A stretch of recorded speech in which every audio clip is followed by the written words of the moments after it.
ਵਾਹਿਗੁਰੂ ਜੀ ਕਾ ਖਾਲਸਾ ਵਾਹਿਗੁਰੂ ਜੀ ਕੀ ਫਤਿਹ। ਸ਼੍ਰੀ ਗੁਰੂ ਗ੍ਰੰਥ ਸਾਹਿਬ ਦੇ ਅੰਗ ਨੰਬਰ 472 ਤੇ ਹੇਠੋਂ ਦੂਸਰੀ ਪੰਕਤੀ ਹੈ। ਮਹਿਲਾ ਪਹਿਲਾ। ਸਭੋ ਸੂਤਕ ਭਰਮ ਹੈ, ਦੂਜੈ ਲੱਗੈ ਜਾਏ। ਜੰਮਣ ਮਰਨਾ ਹੁਕਮ ਹੈ, ਭਾਣੈ ਆਵੈ ਜਾਏ। ਖਾਣਾ ਪੀਣਾ ਪਵਿੱਤਰ ਹੈ, ਦਿੱਤੂਨ ਰਿਜ਼ਕ ਸੰਭਾਹੇ। ਰਿਜ਼ਕ ਫਾਰਸੀ ਦਾ ਸ਼ਬਦ ਹੈ ਰਿਜ਼ਖ, ਕੱਕੇ ਤਾਂ ਤੇ ਖਖ ਹੈ। ਉੱਥੋਂ ਫਿਰ ਪੰਜਾਬੀ ਜਦੋਂ ਆਇਆ ਉਹ ਬਣ ਕੇ ਰਿਜ਼ਕ। ਦਿੱਤੂਨ ਰਿਜ਼ਕ ਸੰਭਾਹੇ, ਨਾਨਕ ਜਿਨੀ ਗੁਰਮੁਖ ਬੁੱਝਿਆ, ਤਿਨਾ ਸੂਤਕ ਨਾਹੀਂ। ਗੁਰੂ ਨਾਨਕ ਦੇਵ ਜੀ ਮਹਾਰਾਜ ਫਰਮਾਨ ਕਰ ਰਹੇ ਨੇ ਕਿ ਇਹ ਵਹਿਮ ਹੈ, ਇਹ ਭਰਮ ਹੈ ਕਿ ਜਿਹੜਾ ਸੂਤਕ ਹੈ ਇਹ ਇੱਕ ਤੋਂ ਦੂਜੇ ਨੂੰ ਲੱਗਦਾ, ਦੂਜੇ ਲੱਗੇ ਜਾਏ ਵੀ ਦੂਸਰੇ ਨੂੰ ਲੱਗਦਾ ਹੈ। ਇਹ ਕੋਈ ਛੂਤ ਦੀ ਬਿਮਾਰੀ ਨਹੀਂ ਹੈ।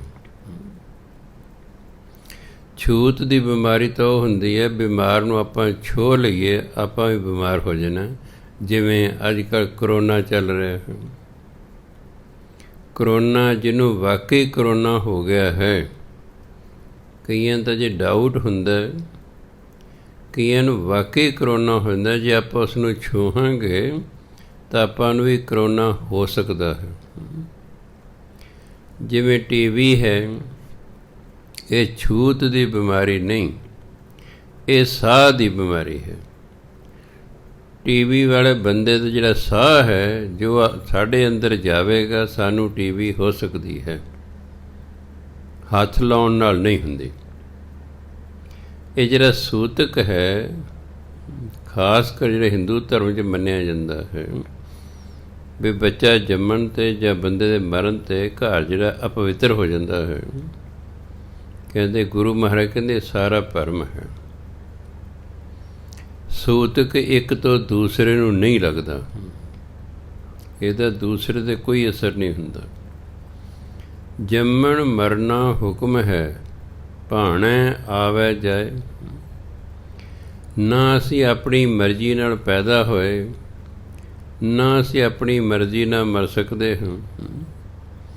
ਇਹ ਤਾਂ ਜੰਮਣਾ ਮਰਨਾ ਤੇ ਪਰਮਾਤਮਾ ਦਾ ਹੁਕਮ ਹੈ। ਉਹਦੇ ਹੁਕਮ ਨਾਲ ਹੀ ਜੀਵ ਪੈਦਾ ਹੋ ਰਹੇ ਨੇ, ਉਹਦੇ ਹੁਕਮ ਨਾਲ ਹੀ ਮਰ ਰਹੇ ਹਨ। ਅਤੇ ਜੋ ਉਹਦੇ ਹੁਕਮ ਨਾਲ ਹੋ ਰਿਹਾ ਉਹ ਗਲਤ ਨਹੀਂ ਹੋਇਆ ਕਰਦਾ। ਜੋ ਪਰਮਾਤਮਾ ਦੇ ਹੁਕਮ ਨਾਲ ਹੋ ਰਿਹਾ ਹੁੰਦਾ ਹੈ ਉਹ ਗਲਤ ਨਹੀਂ ਹੁੰਦਾ। ਆਮ ਕਹਾਵਤ ਹੈ ਪਰਮਾਤਮਾ ਜੋ ਕਰਦਾ ਠੀਕ ਕਰਦਾ। ਆਮ ਕਹਾਵਤ ਹੈ ਕਿ ਪਰਮਾਤਮਾ ਜੋ ਕਰਦਾ ਠੀਕ ਕਰਦਾ ਹੈ। ਸੋ ਜੰਮਣ ਮਰਨਾ ਹੁਕਮ ਹੈ। ਪੈਦਾ ਹੋਣਾ ਜਾਂ ਮਰਨਾ ਇਹ ਤਾਂ ਪਰਮਾਤਮਾ ਦਾ ਹੁਕਮ ਹੈ। ਭਾਣੈ ਆਵੈ ਜਾਏ। ਪਰਮਾਤਮਾ ਦੇ ਹੁਕਮ ਨਾਲ ਹੀ ਮਨੁੱਖ ਇਸ ਸੰਸਾਰ 'ਤੇ ਆਉਂਦਾ ਜਾਏ ਜਾਂਦਾ ਹੈ।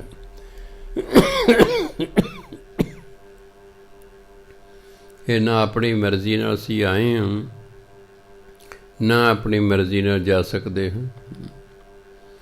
ਕਈਆਂ ਦੇ ਕੋਈ ਮਾਂ ਪਿਓ ਦਾਦਾ ਦਾਦੀ ਬਹੁਤ ਜ਼ਿਆਦਾ ਬਿਮਾਰ ਨੇ, ਕਈ ਮਹੀਨਿਆਂ ਤੋਂ ਬਿਮਾਰ ਨੇ। ਕਈ ਮੇਰੇ ਕੋਲ ਆ ਜਾਣਗੇ, ਬਾਬਾ ਜੀ ਅਰਦਾਸ ਕਰੋ ਉਹਨਾਂ ਦੀ ਜਾਨ ਨਿਕਲ ਜਾਏ। ਮੈਂ ਐਂ ਨਹੀਂ ਭਾਈ ਨਿਕਲਿਆ ਕਰਦੀ। ਜੇ ਅਰਦਾਸਾਂ ਨਾਲ ਬੰਦਾ ਮਰਨ ਲੱਗੇ ਤਾਂ ਫਿਰ ਤਾਂ ਜਿਹਨੂੰ ਮਰਜ਼ੀ ਮਾਰ ਦਿਓ। ਫਿਰ ਤਾਂ ਮੇਰੀ ਜਿਹਨਾਂ ਨਾਲ ਦੁਸ਼ਮਣੀ ਹੈ, ਮੈਂ ਅਰਦਾਸ ਕਰੋ ਮਰ ਜਾਣਗੇ। ਇਸ ਤਰ੍ਹਾਂ ਨਹੀਂ ਹੋਇਆ ਕਰਦਾ। ਜਿੰਨੇ ਅਸੀਂ ਸਵਾਸ ਲਿਖਾ ਕੇ ਲਏ ਹਾਂ ਉਹ ਔਖੇ ਭੋਗੀਏ ਸੌਖੇ ਭੋਗੀਏ, ਉਹਦੇ ਭੋਗਣੇ ਪੈਣੇ ਨੇ। ਹਾਂ, ਸਾਡਾ ਤਾਂ ਫਰਜ਼ ਬਣਦਾ ਵੀ ਮਰੀਜ਼ ਦੀ ਸੇਵਾ ਕਰਨੀ ਜਿੰਨੀ ਅਸੀਂ ਕਰ ਸਕਦੇ ਹਾਂ। ਇਲਾਜ ਕਰਾ ਸਕਦੇ ਹਾਂ, ਇਲਾਜ ਕਰਾਉਣਾ ਹੈ। ਸੇਵਾ ਕਰ ਸਕਦੇ ਹਾਂ, ਸੇਵਾ ਕਰਨੀ। ਸਾਡਾ ਤਾਂ ਆਹੀ ਫਰਜ਼ ਹੁੰਦਾ ਹੈ, ਇਹ ਸਾਨੂੰ ਕਰਦੇ ਰਹਿਣਾ। ਬਾਕੀ ਹੁਣ ਜਿੰਨੇ ਕੋਈ ਸਵਾਸ ਲਿਖਾ ਕੇ ਲੈ ਉਹਨੇ ਭੋਗਣੇ ਹੀ ਭੋਗਣੇ ਨੇ। ਕਿਸ ਦੇ ਕਹਿਣ ਨਾਲ ਨਾ ਉਮਰਾਂ ਵੱਧਦੀਆਂ ਨੇ ਅਤੇ ਨਾ ਘਟਦੀਆਂ ਨੇ। ਹਾਂ, ਬ੍ਰਹਮ ਗਿਆਨੀ ਹੈ, ਉਹ ਉਮਰ ਵਧਾ ਘਟਾ ਸਕਦਾ, ਕਿਉਂਕਿ ਬ੍ਰਹਮ ਗਿਆਨੀ ਨੂੰ ਪਰਮਾਤਮਾ ਨੇ ਪਾਵਰਸ ਦਿੱਤੀਆਂ ਹੁੰਦੀਆਂ ਹਨ। ਜਿਵੇਂ ਗੁਰੂ ਨਾਨਕ ਦੇਵ ਜੀ ਜੋ ਦਿੱਲੀ ਗਏ, ਰਾਜ ਮਜਨੂ ਦਾ ਟਿੱਲਾ ਉੱਥੇ ਠਹਿਰੇ, ਸਵੇਰੇ ਅੰਮ੍ਰਿਤ ਵੇਲੇ ਸਿਮਰਨ ਕਰ ਰਹੇ ਨੇ ਅਤੇ ਰੋਣ ਦੀਆਂ ਗੁਆਂਢ 'ਚੋਂ ਆਵਾਜ਼ਾਂ ਆ ਰਹੀਆਂ ਨੇ। ਗੁਰੂ ਮਹਾਰਾਜ ਨੇ ਮਰਦਾਨਾ ਜੀ ਨੂੰ ਭੇਜਿਆ, ਮਰਦਾਨਾ ਜੀ ਦੇਖੋ ਇਹ ਲੋਕ ਕਿਉਂ ਰੋ ਰਹੇ ਨੇ। ਉਹ ਕਹਿੰਦੀ ਇਹ ਹਾਥੀ ਦੇ ਮੁਹਾਵਤ ਨੇ। ਇਹਨਾਂ ਕੋਲ ਹਾਥੀ ਸੀ, ਹਾਥੀ ਹੀ ਰੁਜ਼ਗਾਰ ਦਾ ਸਾਧਨ ਸੀ। ਉਹ ਮਰ ਗਿਆ ਹੈ, ਇਸ ਲਈ ਵਿਚਾਰੇ ਰੋ ਰਹੇ ਨੇ ਵੀ ਅਸੀਂ ਉਹਨੂੰ ਰੋਟੀ ਕਿਵੇਂ ਕਮਾ ਕੇ ਖਾਵਾਂਗੇ। ਕੁਦਰਤੀ ਗੱਲ ਹੈ, ਰੁਜ਼ਗਾਰ ਖਤਮ ਹੋ ਜੇ ਤਾਂ ਬੜਾ ਦੁੱਖ ਹੁੰਦਾ। ਆ ਕਰੋਨੇ ਕਾਰਨ ਲੱਖਾਂ ਲੋਕਾਂ ਦਾ ਰੁਜ਼ਗਾਰ ਖਤਮ ਹੋ ਗਿਆ ਹੈ। ਕਾਰਖਾਨੇ ਬੰਦ ਹੋ ਗਏ, ਵੱਡੀਆਂ ਵੱਡੀਆਂ ਦੁਕਾਨਾਂ ਬੰਦ ਹੋ ਗਈਆਂ ਨੇ, ਮਜ਼ਦੂਰ ਕੱਢ ਦਿੱਤੇ ਗਏ ਹਨ। ਹਿੰਦੁਸਤਾਨ 'ਚ ਕਈ ਕਰੋੜ ਬੰਦਾ ਜਿਹੜਾ ਹੈ ਬੇਰੁਜ਼ਗਾਰ ਹੋ ਗਿਆ ਹੈ, ਰੋਟੀ ਪਾਣੀ ਤੋਂ ਆਤੁਰ ਹੋ ਗਏ ਹਨ। ਇਸ ਤਰ੍ਹਾਂ ਉਹ ਰੋ ਰਹੇ ਨੇ ਵਿਚਾਰੇ। ਗੁਰੂ ਨਾਨਕ ਦੇਵ ਨੇ ਦਇਆ ਆ ਗਈ। ਗੁਰੂ ਨਾਨਕ ਦੇਵ ਜੀ ਗਏ, ਕਹਿੰਦੇ ਭਾਈ ਤੁਸੀਂ ਕਿਉਂ ਰੋ ਰਹੇ ਹੋ? ਕਹਿੰਦੇ ਜੀ ਸਾਡਾ ਹਾਥੀ ਮਰ ਗਿਆ ਹੈ, ਇਹੀ ਸਾਡੀ ਕਮਾਈ ਦਾ ਸਾਧਨ ਸੀ, ਹੁਣ ਅਸੀਂ ਕੀ ਕਰਾਂਗੇ? ਗੁਰੂ ਮਹਾਰਾਜ ਕਹਿੰਦੇ ਨਹੀਂ, ਤੁਹਾਡਾ ਹਾਥੀ ਮਰਿਆ ਨਹੀਂ ਹੈ, ਵੈਸੇ ਹੀ ਬੇਹੋਸ਼ ਹੋਇਆ, ਲਿਓ ਪਾਣੀ ਲਿਓ ਥੋੜ੍ਹਾ ਜਿਹਾ। ਐਕਚੁਅਲੀ ਤਾਂ ਮਰਿਆ ਹੋਇਆ ਸੀ। ਗੁਰੂ ਮਹਾਰਾਜ ਨੇ ਪਾਣੀ ਛਿੜਕਿਆ, ਹਾਥੀ ਜਿਉਂਦਾ ਹੋ ਗਿਆ ਹੈ। ਉਹ ਸਮਰੱਥ ਸਨ। ਬ੍ਰਹਮ ਗਿਆਨੀ ਸਮਰੱਥ ਹੁੰਦਾ, ਉਹ ਮਾਰ ਵੀ ਸਕਦਾ ਹੈ ਅਤੇ ਮਰੇ ਹੋਏ ਨੂੰ ਜਿਉਂਦਿਆਂ ਵੀ ਕਰ ਸਕਦਾ ਹੈ।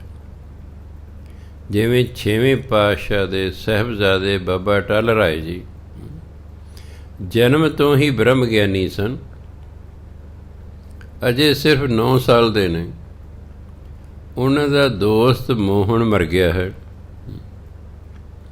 ਬਾਬਾ ਅਟੱਲ ਰਾਏ ਜੀ ਨੂੰ ਪਤਾ ਲੱਗਾ ਮੇਰਾ ਦੋਸਤ ਮਰ ਗਿਆ ਹੈ। ਉਹਨਾਂ ਦੇ ਘਰ ਗਏ,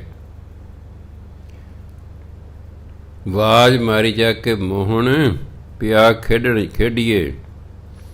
ਮੋਹਨ ਦੀ ਮਾਂ ਰੋ ਰਹੀ ਹੈ, ਕਹਿੰਦੇ ਪੁੱਤਰ ਇਹ ਤੇਰਾ ਦੋਸਤ ਮਰ ਗਿਆ ਹੈ। ਕਹਿੰਦੇ ਨਹੀਂ ਮਾਤਾ ਜੀ, ਇਹ ਮਰਿਆ ਨਹੀਂ ਹੈਗਾ, ਇਹ ਬਾਜ਼ੀ ਦੇਣ ਦਾ ਬਹਾਨਾ ਬਣਾਇਆ ਨੇ, ਮਰਿਆ ਨਹੀਂ ਹੈਗਾ ਇਹ। ਉਹਨੇ ਆਪਣੀ ਖੂੰਡੀ ਉਹਦੇ ਗਲ 'ਚ ਪਾਈ ਅਤੇ ਕਹਿੰਦੇ ਉੱਠ ਓਏ, ਅਤੇ ਉਹ ਵਾਹਿਗੁਰੂ ਵਾਹਿਗੁਰੂ ਕਰਦਾ ਉੱਠ ਪਿਆ। ਮਰਿਆ ਹੋਇਆ ਹੈ ਜਿਉਂਦਿਆਂ ਕਰਤਾ। ਉਹ ਸਮਰੱਥ ਹੁੰਦੇ ਨੇ। ਭਾਵੇਂ 6ਵੇਂ ਪਾਤਸ਼ਾਹ ਉਹਦੇ ਨਾਲ ਨਾਰਾਜ਼ ਹੋਏ ਤਾਂ ਬਹੁਤ ਮਾੜਾ ਕੀਤਾ। ਜਦੋਂ ਪਰਮਾਤਮਾ ਨੇ ਇਸ ਨੂੰ ਮਾਰ ਦਿੱਤਾ, ਤੂੰ ਕਿਉਂ ਇਸ ਨੂੰ ਜਿਉਂਦਾ ਕੀਤਾ? ਤੂੰ ਕਿਉਂ ਜਿਉਂਦਾ ਕੀਤਾ? ਤੂੰ ਪਰਮਾਤਮਾ ਦਾ ਸ਼ਰੀਕ ਹੋ ਗਿਆ ਹੈ। ਹੁਣ ਕਹਿੰਦੇ ਇੱਕੋ ਹੀ ਹੱਲ ਹੈ ਦਾ, ਜਾਂ ਇਸ ਨੂੰ ਮਾਰ ਜਾਂ ਆਪ ਇਸ ਦੀ ਥਾਂ 'ਤੇ ਜਾਣ ਦੇ। ਬਾਬਾ ਅਟੱਲ ਰਾਏ ਜੀ ਕਹਿੰਦੇ ਵੀ ਨਹੀਂ, ਇਹਨੂੰ ਤਾਂ ਮੈਂ ਇੱਕ ਵਾਰੀ ਜਿਉਂਦਿਆਂ ਕਰਤਾ, ਹੁਣ ਮੈਂ ਇਸ ਨੂੰ ਮਾਰਾਂਗਾ ਨਹੀਂ। ਹਾਂ, ਮੈਂ ਆਪ ਸਰੀਰ ਤਿਆਗ ਸਕਦਾ। ਅਤੇ ਉਹਨੇ ਜਪਜੀ ਸਾਹਿਬ ਦਾ ਪਾਠ ਕੀਤਾ, ਲੇਟ ਕੇ ਸਰੀਰ ਤਿਆਗ ਦਿੱਤਾ। ਸੋ ਬ੍ਰਹਮ ਗਿਆਨੀ ਸਮਰੱਥ ਹੁੰਦਾ ਹੈ, ਬਾਕੀ ਨਹੀਂ ਹੁੰਦੇ। ਬਾਕੀ ਤਾਂ ਪਰਮਾਤਮਾ ਦੇ ਭਾਣੇ 'ਚ ਆ ਰਹੇ ਹਨ, ਜਾ ਰਹੇ ਹਨ। ਆਮ ਕੋਈ ਵੀ ਵਿਅਕਤੀ ਜਿਹੜਾ ਹੈ ਉਹ ਕਿਸੇ ਦੀ ਉਮਰ ਵਧਾ ਘਟਾ ਨਹੀਂ ਸਕਦਾ। ਐਂ ਤਾਂ ਬੱਚਾ ਜਦੋਂ ਬਹੁਤ ਬਿਮਾਰ ਹੁੰਦਾ, ਸਾਰੀਆਂ ਮਾਵਾਂ ਅਰਦਾਸਾਂ ਕਰਦੀਆਂ ਨੇ, ਹੇ ਪਰਮਾਤਮਾ ਮੇਰੀ ਉਮਰ ਇਹਨੂੰ ਲੱਗ ਜਾਵੇ। ਮੈਂ ਇਹਦੀ ਥਾਂ 'ਤੇ ਮਰ ਜਾਏ, ਜਿਉਂਦਾ ਹੋ ਜਾਏ, ਪਰ ਅਜਿਹਾ ਨਹੀਂ ਹੁੰਦਾ। ਐ ਨਹੀਂ ਲੱਗਿਆ ਕਰਦੀ ਉਮਰ। ਸੋ ਜੰਮਣਾ ਮਰਨਾ, ਆਉਣਾ ਜਾਣਾ, ਇਹ ਪਰਮਾਤਮਾ ਦੇ ਹੁਕਮ 'ਚ ਹੈ। ਇਸ ਲਈ ਕੋਈ ਸੂਤਕ ਪਾਤਕ ਦੇ ਚੱਕਰ 'ਚ ਨਹੀਂ ਪੈਣਾ ਹੈ। ਖਾਣਾ ਪੀਣਾ ਪਵਿੱਤਰ ਹੈ, ਦਿੱਤੋ ਰਿਜ਼ਕ ਸੰਭਾਹੇ। ਸੰਭਾਹੇ ਹੁੰਦਾ ਸਭ ਨੂੰ। ਖਾਣਾ ਪੀਣਾ ਪਵਿੱਤਰ ਹੈ। ਇਹ ਨਹੀਂ ਕਿ ਸੂਤਕ ਪਾਤਕ ਵਾਲੇ ਦੇ ਘਰ ਚਲੇ ਗਏ ਅਤੇ ਉੱਥੇ ਭੋਜਨ ਹੀ ਅਪਵਿੱਤਰ ਹੋ ਗਿਆ। ਨਹੀਂ, ਖਾਣਾ ਪੀਣਾ ਪਵਿੱਤਰ ਹੈ। ਪਰਮਾਤਮਾ ਨੇ ਸਾਰਿਆਂ ਨੂੰ ਰਿਜ਼ਕ ਦਿੱਤਾ ਹੋਇਆ ਹੈ। ਪਰਮਾਤਮਾ ਖਾਣ ਪੀਣ ਨੂੰ ਦੇ ਰਿਹਾ, ਇਸ ਲਈ ਅਪਵਿੱਤਰ ਕਿਵੇਂ ਹੋ ਸਕਦਾ ਹੈ? ਪਰਮਾਤਮਾ ਦਾ ਦਿੱਤਾ ਹੋਇਆ ਕਦੇ ਗਲਤ ਨਹੀਂ ਹੋ ਸਕਦਾ। ਪਰਮਾਤਮਾ ਖਾਣ ਪੀਣ ਨੂੰ ਦੇ ਰਿਹਾ, ਇਸ ਲਈ ਅਪਵਿੱਤਰ ਨਹੀਂ ਹੋ ਸਕਦਾ। ਇਸ ਲਈ ਸੂਤਕ ਦੇ ਭਰਮ 'ਚ ਨਹੀਂ ਪੈਣਾ। ਨਾਨਕ ਜਿਨੀ ਗੁਰਮੁਖ ਬੁੱਝਿਆ, ਜਿਨ੍ਹਾਂ ਨੂੰ ਗੁਰੂ ਦੇ ਰਾਹੀਂ ਪਤਾ ਲੱਗ ਗਿਆ, ਸੋਝੀ ਆ ਗਈ। ਹੁਣ ਸਿੱਖ ਨੂੰ ਸੋਝੀ ਦਾ ਗੁਰੂ ਮਹਾਰਾਜ ਦਿੰਦੇ ਨੇ। ਗੁਰੂ ਮਹਾਰਾਜ ਨੂੰ ਸੋਝੀ ਪਰਮਾਤਮਾ ਨੇ ਦਿੱਤੀ। ਜੋ ਪਰਮਾਤਮਾ ਨੇ ਸੋਝੀ ਗੁਰੂ ਮਹਾਰਾਜ ਨੂੰ ਦਿੱਤੀ, ਉਹੀ ਸੋਝੀ ਅੱਗੇ ਉਹਨਾਂ ਨੇ ਲਿਖਤੀ ਰੂਪ 'ਚ ਸਾਨੂੰ ਦਿੱਤੀ ਹੈ। ਉਹਨਾਂ ਨੂੰ ਪਤਾ ਸੀ ਸਰੀਰਾਂ ਨੇ ਸਦਾ ਨਹੀਂ ਰਹਿਣਾ, ਅਤੇ ਜੋ ਅਸੀਂ ਬੋਲ ਰਹੇ ਹਾਂ, ਕਹਿ ਰਹੇ ਹਾਂ, ਇਹ ਸਦਾ ਯਾਦ ਵੀ ਨਹੀਂ ਕਿਸੇ ਨੂੰ ਰਹਿਣਾ। ਇਸ ਲਈ ਜੋ ਕੁਛ ਪਰਮਾਤਮਾ ਨੇ ਉਹਨਾਂ ਨੂੰ ਕਿਹਾ, ਉਹਨਾਂ ਨੇ ਲਿਖਤੀ ਰੂਪ ਵਿੱਚ ਸਾਡੇ ਸਾਹਮਣੇ ਪੇਸ਼ ਕਰਤਾ। ਆ ਗੁਰੂ ਗ੍ਰੰਥ ਸਾਹਿਬ, ਇਹ ਸਾਰਾ ਪਰਮਾਤਮਾ ਦਾ ਹੁਕਮ ਹੈ ਸਾਡੇ ਗੁਰੂਆਂ ਨੂੰ। ਗੁਰੂਆਂ ਨੇ ਫਿਰ ਅੱਗੇ ਉਸ ਪਰਮਾਤਮਾ ਦੇ ਹੁਕਮ ਨੂੰ ਹੀ ਸਾਡੇ ਤੱਕ ਲਿਖਤੀ ਰੂਪ 'ਚ ਪਹੁੰਚਾਇਆ ਹੈ। ਜਦੋਂ ਮੈਂ ਵਿਚਾਰ ਕਰਦਾ, ਮੈਂ ਪੰਚਮ ਪਾਤਸ਼ਾਹ ਦਾ ਬੜਾ ਧੰਨਵਾਦੀ ਹੁੰਦਾ ਵੀ ਦੇਖੋ ਤੁਸੀਂ ਕੌਮ 'ਤੇ ਕਿੱਡੀ ਵੱਡੀ ਕਿਰਪਾ ਕਰ ਗਏ, ਇਸ ਬਾਣੀ ਨੂੰ ਲਿਖਤੀ ਰੂਪ ਦੇ ਗਏ। ਫਿਰ ਮੈਂ ਦਸਮ ਪਾਤਸ਼ਾਹ ਦਾ ਵੀ ਬਹੁਤ ਧੰਨਵਾਦ ਕਰਦਾ ਹਾਂ ਕਿ ਉਹਨਾਂ ਨੇ ਇਹ ਗ੍ਰੰਥ ਸਾਹਿਬ ਨੂੰ, ਦਸਵੇਂ ਪਾਤਸ਼ਾਹ ਵੇਲੇ ਇਸ ਨੂੰ ਗ੍ਰੰਥ ਸਾਹਿਬ ਕਹਿੰਦੇ ਸਨ। ਉਹਨਾਂ ਸਰੀਰ ਤਿਆਗਣ ਤੋਂ ਪਹਿਲਾਂ 3 ਪਰਿਕਰਮਾ ਕੀਤੀਆਂ, 5 ਪੈਸੇ ਤੇ ਨਾਰੀਅਲ ਰੱਖ ਕੇ ਮੱਥਾ ਟੇਕਿਆ ਗੁਰੂ ਗ੍ਰੰਥ ਸਾਹਿਬ ਨੂੰ। ਅਤੇ ਉਸ ਵੇਲੇ 26-2700 ਸਿੱਖ ਹਾਜ਼ਰ ਸੀ ਨੰਦੇੜ ਦੇ ਵਿੱਚ। ਅਤੇ ਸਾਰਿਆਂ ਨੂੰ ਕਿਹਾ ਵੀ ਅੱਜ ਤੋਂ ਬਾਅਦ ਇਹ ਗ੍ਰੰਥ ਸਾਹਿਬ ਹੀ ਤੁਹਾਡੇ ਗੁਰੂ ਹੋਣਗੇ। ਜੋ ਅਸੀਂ ਕਰਦੇ ਰਹੇ ਹਾਂ, ਤੁਹਾਡੇ ਦੁੱਖ ਤਕਲੀਫਾਂ ਦੂਰ ਕਰਦੇ ਰਹੇ ਹਾਂ, ਤੁਹਾਡੀਆਂ ਇੱਛਾਵਾਂ ਪੂਰੀਆਂ ਕਰਦੇ ਰਹੇ ਹਾਂ, ਇਹ ਹੁਣ ਬਾਣੀ ਤੁਹਾਡਾ ਉਹੀ ਕੰਮ ਕਰੇਗੀ। ਅੱਗੇ ਤੋਂ ਗੁਰੂ ਗ੍ਰੰਥ ਸਾਹਿਬ ਨੂੰ ਹੀ ਗੁਰੂ ਮੰਨਣਾ ਹੈ। ਸਾਡੇ ਤੋਂ ਬਾਅਦ ਕੋਈ ਸਿੱਖ ਧਰਮ ਦੇ ਵਿੱਚ ਦੇਹਧਾਰੀ ਗੁਰੂ ਨਹੀਂ ਹੋਵੇਗਾ। ਗੁਰੂ ਦਾ ਦਰਜਾ ਦੇਗੇ। ਭਾਵੇਂ ਚੌਥੇ ਪਾਤਸ਼ਾਹ ਨੇ ਬਾਣੀ 'ਚ ਲਿਖਿਆ ਹੈ, ਬਾਣੀ ਗੁਰੂ, ਗੁਰੂ ਹੈ ਬਾਣੀ, ਲਿਖਿਆ ਉਹਨਾਂ ਨੇ। ਪਰ ਵਿਧੀਵਤ ਜਿਹੜਾ ਹੈ ਗੁਰੂ ਦਾ ਦਰਜਾ, ਉਹ ਦਸਮ ਪਾਤਸ਼ਾਹ ਨੇ ਦਿੱਤਾ। ਉਹਨਾਂ ਨੇ ਗੁਰੂ ਗ੍ਰੰਥ ਸਾਹਿਬ ਕੇ ਮੱਥਾ ਟੇਕੇ ਕਿ ਪੁਰਾਣੇ ਜ਼ਮਾਨੇ ਉਸ ਵੇਲੇ ਜਦੋਂ ਪਹਿਲੇ ਗੁਰੂ ਨੇ ਦੂਜੇ ਗੁਰੂ ਨੂੰ ਗੁਰਗੱਦੀ ਦੇਣੀ ਹੁੰਦੀ ਸੀ, ਜਿਵੇਂ ਗੁਰੂ ਨਾਨਕ ਦੇਵ ਜੀ ਨੇ ਗੁਰੂ ਅੰਗਦ ਦੇਵ ਮਹਾਰਾਜ ਨੂੰ ਗੁਰਗੱਦੀ ਦੇਣੀ ਸੀ, ਤਾਂ ਗੁਰੂ ਨਾਨਕ ਦੇਵ ਜੀ ਨੇ ਗੁਰੂ ਅੰਗਦ ਦੇਵ ਮਹਾਰਾਜ ਦੀਆਂ 3 ਪਰਿਕਰਮਾ ਕੀਤੀਆਂ, 5 ਪੈਸੇ ਤੇ ਨਾਰੀਅਲ ਰੱਖ ਕੇ ਗੁਰੂ ਅੰਗਦ ਦੇਵ ਜੀ ਨੂੰ ਮੱਥਾ ਟੇਕਿਆ ਅਤੇ ਕਿਹਾ ਅੱਜ ਤੋਂ ਤੁਸੀਂ ਸਿੱਖ ਕੌਮ ਦੇ ਗੁਰੂ ਹੋ। ਇਹ ਵਿਧੀਵਤ ਗੁਰੂ ਬਣਨਾ। ਸੋ ਦਸਮ ਪਾਤਸ਼ਾਹ ਨੇ ਵਿਧੀਵਤ ਗੁਰੂ ਗ੍ਰੰਥ ਸਾਹਿਬ ਨੂੰ ਗੁਰੂ ਦਾ ਦਰਜਾ ਦੇ ਦਿੱਤਾ ਅਤੇ ਨਾਲੇ ਕਹਿ ਦਿੱਤਾ ਵੀ ਸਮੇਂ ਬਦਲਦੇ ਰਹਿਣਗੇ, ਯੁੱਗ ਬਦਲਦੇ ਰਹਿਣਗੇ, ਇਹ ਗੁਰੂ ਨਹੀਂ ਬਦਲੇਗਾ। ਜੁਗੋ ਜੁਗ ਅਟਲ ਦੀ ਪਦਵੀ ਦੇ ਗਏ। ਇਹ ਕਿਤੇ ਵੀ ਸਿੱਖ ਸਮਝ ਲੈਣ ਤਾਂ ਜੀ 100 ਸਾਲ ਲਈ ਗੁਰੂ ਹੈ, ਜਾਂ 200 ਸਾਲ ਲਈ, ਜਾਂ 500 ਸਾਲ ਲਈ ਗੁਰੂ ਹੈ। ਕਹਿੰਦੇ ਨਹੀਂ, ਇਹ ਯੁੱਗ ਬਦਲਦੇ ਰਹਿਣਗੇ। ਸਿੱਖਾਂ ਦਾ ਗੁਰੂ ਗੁਰੂ ਗ੍ਰੰਥ ਸਾਹਿਬ ਹੀ ਰਹੇਗਾ। ਇਸ ਲਈ ਨਾਨਕ ਜਿਨੀ ਗੁਰਮੁਖ ਬੁੱਝੇ ਗੁਰਮੁਖ, ਗੁਰੂ ਰਾਹੀਂ ਜਿਨ੍ਹਾਂ ਨੂੰ ਸੋਝੀ ਆ ਗਈ ਤਿੰਨਾ ਸੂਤਕ ਨਾਹੀਂ। ਉਹ ਫਿਰ ਕਿਸੇ ਸੂਤਕ ਨੂੰ ਨਹੀਂ ਮੰਨਦੇ, ਉਹ ਕਿਸੇ ਭਰਮ 'ਚ ਨਹੀਂ ਪੈਂਦੇ ਕਿ ਉਹਨਾਂ ਨੂੰ ਸੋਝੀ ਆ ਗਈ ਹੈ। ਇਹ ਸੋਝੀ ਹੀ ਦੇ ਰਹੀ ਨਾ ਬਾਣੀ ਸਾਨੂੰ, ਵੀ ਵਹਿਮਾਂ ਭਰਮਾਂ 'ਚ ਨਹੀਂ ਪੈਣਾ ਹੈਗਾ। ਇਹ ਕੁਦਰਤ ਵੱਲੋਂ ਹੈ। ਜੇ ਔਰਤ ਨੂੰ ਮਾਹਵਾਰੀ ਆਉਂਦੀ ਹੈ ਤਾਂ ਕੁਦਰਤ ਵੱਲੋਂ ਉਹਦਾ ਅਸੂਲ ਹੈ। ਇਹ ਥੋੜ੍ਹਾ ਕਿ ਉਹ ਅਪਵਿੱਤਰ ਹੋ ਗਏ 3-4 ਦਿਨਾਂ ਲਈ, ਨਹੀਂ, ਇਹ ਤਾਂ ਕੁਦਰਤੀ ਅਸੂਲ ਹੈ। ਤਾਂ ਦੱਸਿਆ ਸਿੱਖ ਨੂੰ ਕਿ ਤੁਸੀਂ ਕਿਸੇ ਵਹਿਮ ਭਰਮ 'ਚ ਨਹੀਂ ਪੈਣਾ ਹੈ। ਪੌੜੀ ਸਤਿਗੁਰ ਵੱਡਾ ਕਰ ਸਲਾਹੀ ਹੈ, ਜਿਸ ਵਿੱਚ ਵੱਡੀਆਂ ਵਡਿਆਈਆਂ। ਸ਼ੈ, ਇਹਨੂੰ ਸ਼ੈ ਪੜ੍ਹਨਾ, ਖਿਆਲ ਰੱਖਣਾ। ਸੱਸਾ ਹਾਹੇ ਨੂੰ ਸਿਆਰੀ, ਸਹਿ ਜੇ ਪੜ੍ਹੋਗੇ, ਸਹਿ ਹੁੰਦਾ ਸਹਿਣਾ। ਜਿਵੇਂ ਆਪਾਂ ਕਹਿੰਦੇ ਉਹ ਦੁੱਖ ਸਹਿ ਰਿਹਾ ਹੈ, ਉਦੋਂ ਸੱਸਾ ਹਾਹੇ ਨੂੰ ਸਿਆਰੀ ਹੁੰਦੀ ਹੈ ਸਹਿ। ਇਹ ਹਿੰਦੀ ਦਾ ਸ਼ਬਦ ਹੈ, ਇਹਦਾ ਉਚਾਰਨ ਹੈ ਸ਼ੈ। ਸੱਸੇ ਦੇ ਪੈਰ 'ਚ ਬਿੰਦੀ, ਉੱਪਰ ਦਿਲਾਵਾਂ ਹਾਹਾ, ਸ਼ੈ। ਸ਼ੈ ਦਾ ਮਤਲਬ ਪ੍ਰਭੂ ਪਤੀ। ਜੇ ਇਕੱਲਾ ਸੱਸਾ ਹਾਹਾ ਹੁੰਦਾ ਮੰਨ ਲਓ, ਤਾਂ ਹਿੰਦੀ ਪੰਜਾਬੀ ਵਾਲਿਆਂ ਨੂੰ ਉਸਨੂੰ ਪੜ੍ਹਨਾ ਸੀ ਸਹਿ। ਸੱਸਾ ਜਿਵੇਂ ਨੰਨਾ ਹਾਹਾ ਇਕੱਲਾ ਹੋਵੇ ਤਾਂ ਆਪਾਂ ਪੜ੍ਹਦੇ ਨਹਿ। ਜੇ ਸੱਸਾ ਹਾਹਾ ਹੁੰਦਾ ਤਾਂ ਆਮ ਪਾਠੀ ਨੂੰ ਉਸਨੂੰ ਪੜ੍ਹਨਾ ਸੀ ਸਹਿ। ਨਹੀਂ, ਜੇ ਇਕੱਲਾ ਸੱਸਾ ਹਾਹਾ ਹੈ ਨਾ, ਇਹ ਫਿਰ ਫਾਰਸੀ ਦਾ ਸ਼ਬਦ ਬਣ ਜਾਂਦਾ ਅਤੇ ਉਹਦਾ ਉਚਾਰਨ ਹੁੰਦਾ ਸ਼ਾਹ। ਸੱਸੇ ਦੇ ਪੈਰ 'ਚ ਬਿੰਦੀ, ਕੰਨਾ ਹਾਹਾ। ਕਿਉਂਕਿ ਫਾਰਸੀ ਦਾ ਨਿਯਮ ਹੈ ਕਿ ਹਾਹੇ ਤੋਂ ਪਹਿਲਾ ਅੱਖਰ ਜੇ ਮੁਕਤਾ ਹੈ ਤਾਂ ਉਸਨੂੰ ਕੰਨਾ ਲੱਗ ਜਾਂਦਾ। ਜਿਵੇਂ ਦਰਗਹਿ ਨਹੀਂ ਹੈ, ਹਾਹੇ ਤੋਂ ਪਹਿਲਾ ਅੱਖਰ ਗੱਗਾ ਹੈ, ਮੁਕਤਾ ਹੈ, ਅਸੀਂ ਇਹਨੂੰ ਦਰਗਹਿ ਨਹੀਂ ਪੜ੍ਹਨਾ, ਇਹਦਾ ਉਚਾਰਨ ਹੈ ਦਰਗਾਹ। ਜਿਵੇਂ ਆੜਾ ਲੱਲਾ ਹਾਹਾ, ਆਮ ਪਾਠੀ ਪੜ੍ਹਦੇ ਅੱਲ੍ਹ।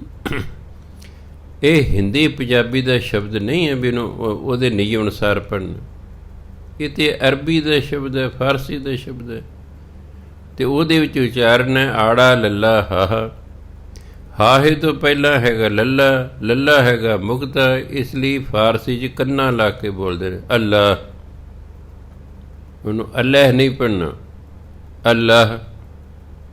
ਹੁਣ ਕਈ ਵਾਰੀ ਆੜਾ ਲੱਲਾ ਹਾਹੇ ਨੂੰ ਔਂਕੜ ਲੱਗਾ ਹੁੰਦਾ, ਬਹੁਤੇ ਪਾਠੀ ਪੜ੍ਹਦੇ ਅੱਲੋ, ਅਲੋ, ਅਲਖ ਨਾ ਜਾਈ ਲਿਖਿਆ। ਪਹਿਲੀ ਗੱਲ ਹੈ ਇਹ ਨਾਊਨ ਹੈ। ਜਿਹੜਾ ਸ਼ਬਦ ਨਾਮ, ਪੜਨਾਮ ਜਾਂ ਵਿਸ਼ੇਸ਼ਣ ਹੋਵੇ, ਉਹਦੇ ਹਾਹੇ ਨੂੰ ਔਂਕੜ ਵੈਸੇ ਹੀ ਨਹੀਂ ਬੋਲਦਾ, ਤੇ ਵੈਸੇ ਹੀ ਨਹੀਂ ਬੋਲਦਾ। ਬਾਕੀ ਰਹਿ ਗਿਆ ਆੜਾ ਲੱਲਾ ਹਾਹਾ। ਇਹ ਹੈਗਾ ਅਰਬੀ ਫਾਰਸੀ ਦਾ ਸ਼ਬਦ, ਹਾਹੇ ਨੂੰ ਔਂਕੜ ਵਾਲਾ। ਔਂਕੜ ਤੇ ਸਿਰਫ ਇਸ ਲਈ ਲੱਗੀ ਹੋਈ ਹੈ ਵੀ ਜੋ ਅੱਲਾ ਸ਼ਬਦ ਹੈ ਇਹ ਇੱਕ ਵਚਨ ਹੈ, ਉਹਦੇ ਔਂਕੜ ਤੇ ਸਿਰਫ ਇਸ ਲਈ ਲੱਗੀ ਹੈ, ਉਹ ਬੋਲਣ ਲਈ ਨਹੀਂ ਲੱਗੀ। ਇਸ ਲਈ ਉਹਨੂੰ ਅੱਲੋ ਨਹੀਂ ਪੜ੍ਹਨਾ, ਅੱਲਾਹ। ਉਹਦਾ ਉਚਾਰਨ ਵੀ ਹੈ ਅੱਲਾਹ। ਆੜਾ ਲੱਲਾ ਹਾਹਾ, ਉਹਨੂੰ ਅੱਲ੍ਹ ਨਹੀਂ ਬੋਲਣਾ, ਉਹਦਾ ਉਚਾਰਨ ਵੀ ਹੈ ਅੱਲਾਹ, ਕਿਉਂਕਿ ਫਾਰਸੀ ਦੇ ਸ਼ਬਦ ਨੇ, ਹਿੰਦੀ ਪੰਜਾਬੀ ਦੀ ਨਹੀਂ। ਫਾਰਸੀ ਅਤੇ ਹਿੰਦੀ ਪੰਜਾਬੀ ਦੇ ਨਿਯਮ ਲਾਗੂ ਨਹੀਂ ਹੋ ਸਕਦੇ, ਸੰਸਕ੍ਰਿਤ ਅਤੇ ਪੰਜਾਬੀ ਦਾ ਨਿਯਮ ਲਾਗੂ ਨਹੀਂ ਹੋ ਸਕਦਾ। ਹਰ ਇੱਕ ਜ਼ੁਬਾਨ ਦੇ ਆਪਣੇ ਅਸੂਲ ਨੇ। ਫਾਰਸੀ ਅਤੇ ਪੰਜਾਬੀ ਵਾਲੇ ਨਿਯਮ ਲਾਗੂ ਨਹੀਂ ਹੋ ਸਕਦੇ, ਨਾ ਹਿੰਦੀ ਵਾਲੇ ਹੋ ਸਕਦੇ ਹਨ। ਹੁਣ ਇਹ ਜਿਹੜਾ ਸੱਸਾ ਹਾਹੇ ਨੂੰ ਸਿਆਰੀ ਹੈ, ਇਹ ਸਹਿ ਨਹੀਂ ਪੜ੍ਹਨਾ, ਇਹ ਹਿੰਦੀ ਦਾ ਸ਼ਬਦ ਹੈ ਅਤੇ ਇਹਦਾ ਉਚਾਰਨ ਹੈ ਸ਼ੈ। ਸੱਸੇ ਦੇ ਪੈਰ 'ਚ ਬਿੰਦੀ, ਉੱਪਰ ਦਿਲਾਵਾਂ ਹਾਹਾ, ਐਂ ਪੜ੍ਹਨਾ ਨੂੰ ਸ਼ੈ। ਸ਼ੈ ਦਾ ਮਤਲਬ ਪ੍ਰਭੂ ਪਤੀ। ਸ਼ੈ ਮੇਲੇ ਤਾਂ ਨਜ਼ਰੀ ਆਈਆਂ, ਨਜ਼ਰੀ ਆਈਆਂ। ਜਾਂ ਤਿਸ ਭਾਣਾ ਤਾਂ ਮਨ ਵਸਾਈਆਂ। ਕਰ ਹੁਕਮ ਮਸਤਕ ਹੱਥ ਧਰ, ਵਿੱਚੋਂ ਮਾਰ ਕੱਢੀਆਂ ਬੁਰਿਆਈਆਂ।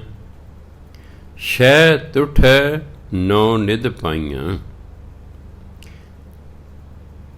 ਹੁਣ ਗੁਰੂ ਮਹਾਰਾਜ ਕਹਿੰਦੇ ਸਤਿਗੁਰ ਵੱਡਾ ਕਰ ਸਲਾਹੀਆ। ਗੁਰੂ ਨੂੰ ਛੋਟਾ ਮੋਟਾ ਨਹੀਂ ਕੋਈ ਸਮਝਣਾ। ਗੁਰੂ ਕੋਈ ਸਧਾਰਨ ਵਿਅਕਤੀ ਨਹੀਂ ਹੁੰਦਾ। ਗੁਰੂ ਮਹਾਰਾਜ ਸਧਾਰਨ ਵਿਅਕਤੀ ਨਹੀਂ ਹੁੰਦੇ। ਉਹ ਕੋਈ ਛੋਟੇ ਮੋਟੇ ਨਹੀਂ ਹੁੰਦੇ। ਗੁਰੂ ਨੂੰ ਵੱਡਾ ਸਮਝ ਕੇ ਸਿਫਤ ਸਲਾਹ ਕਰਨੀ। ਕਿਉਂ? ਗੁਰ ਪਰਮੇਸ਼ਰ ਏਕੋ ਜਾਣ।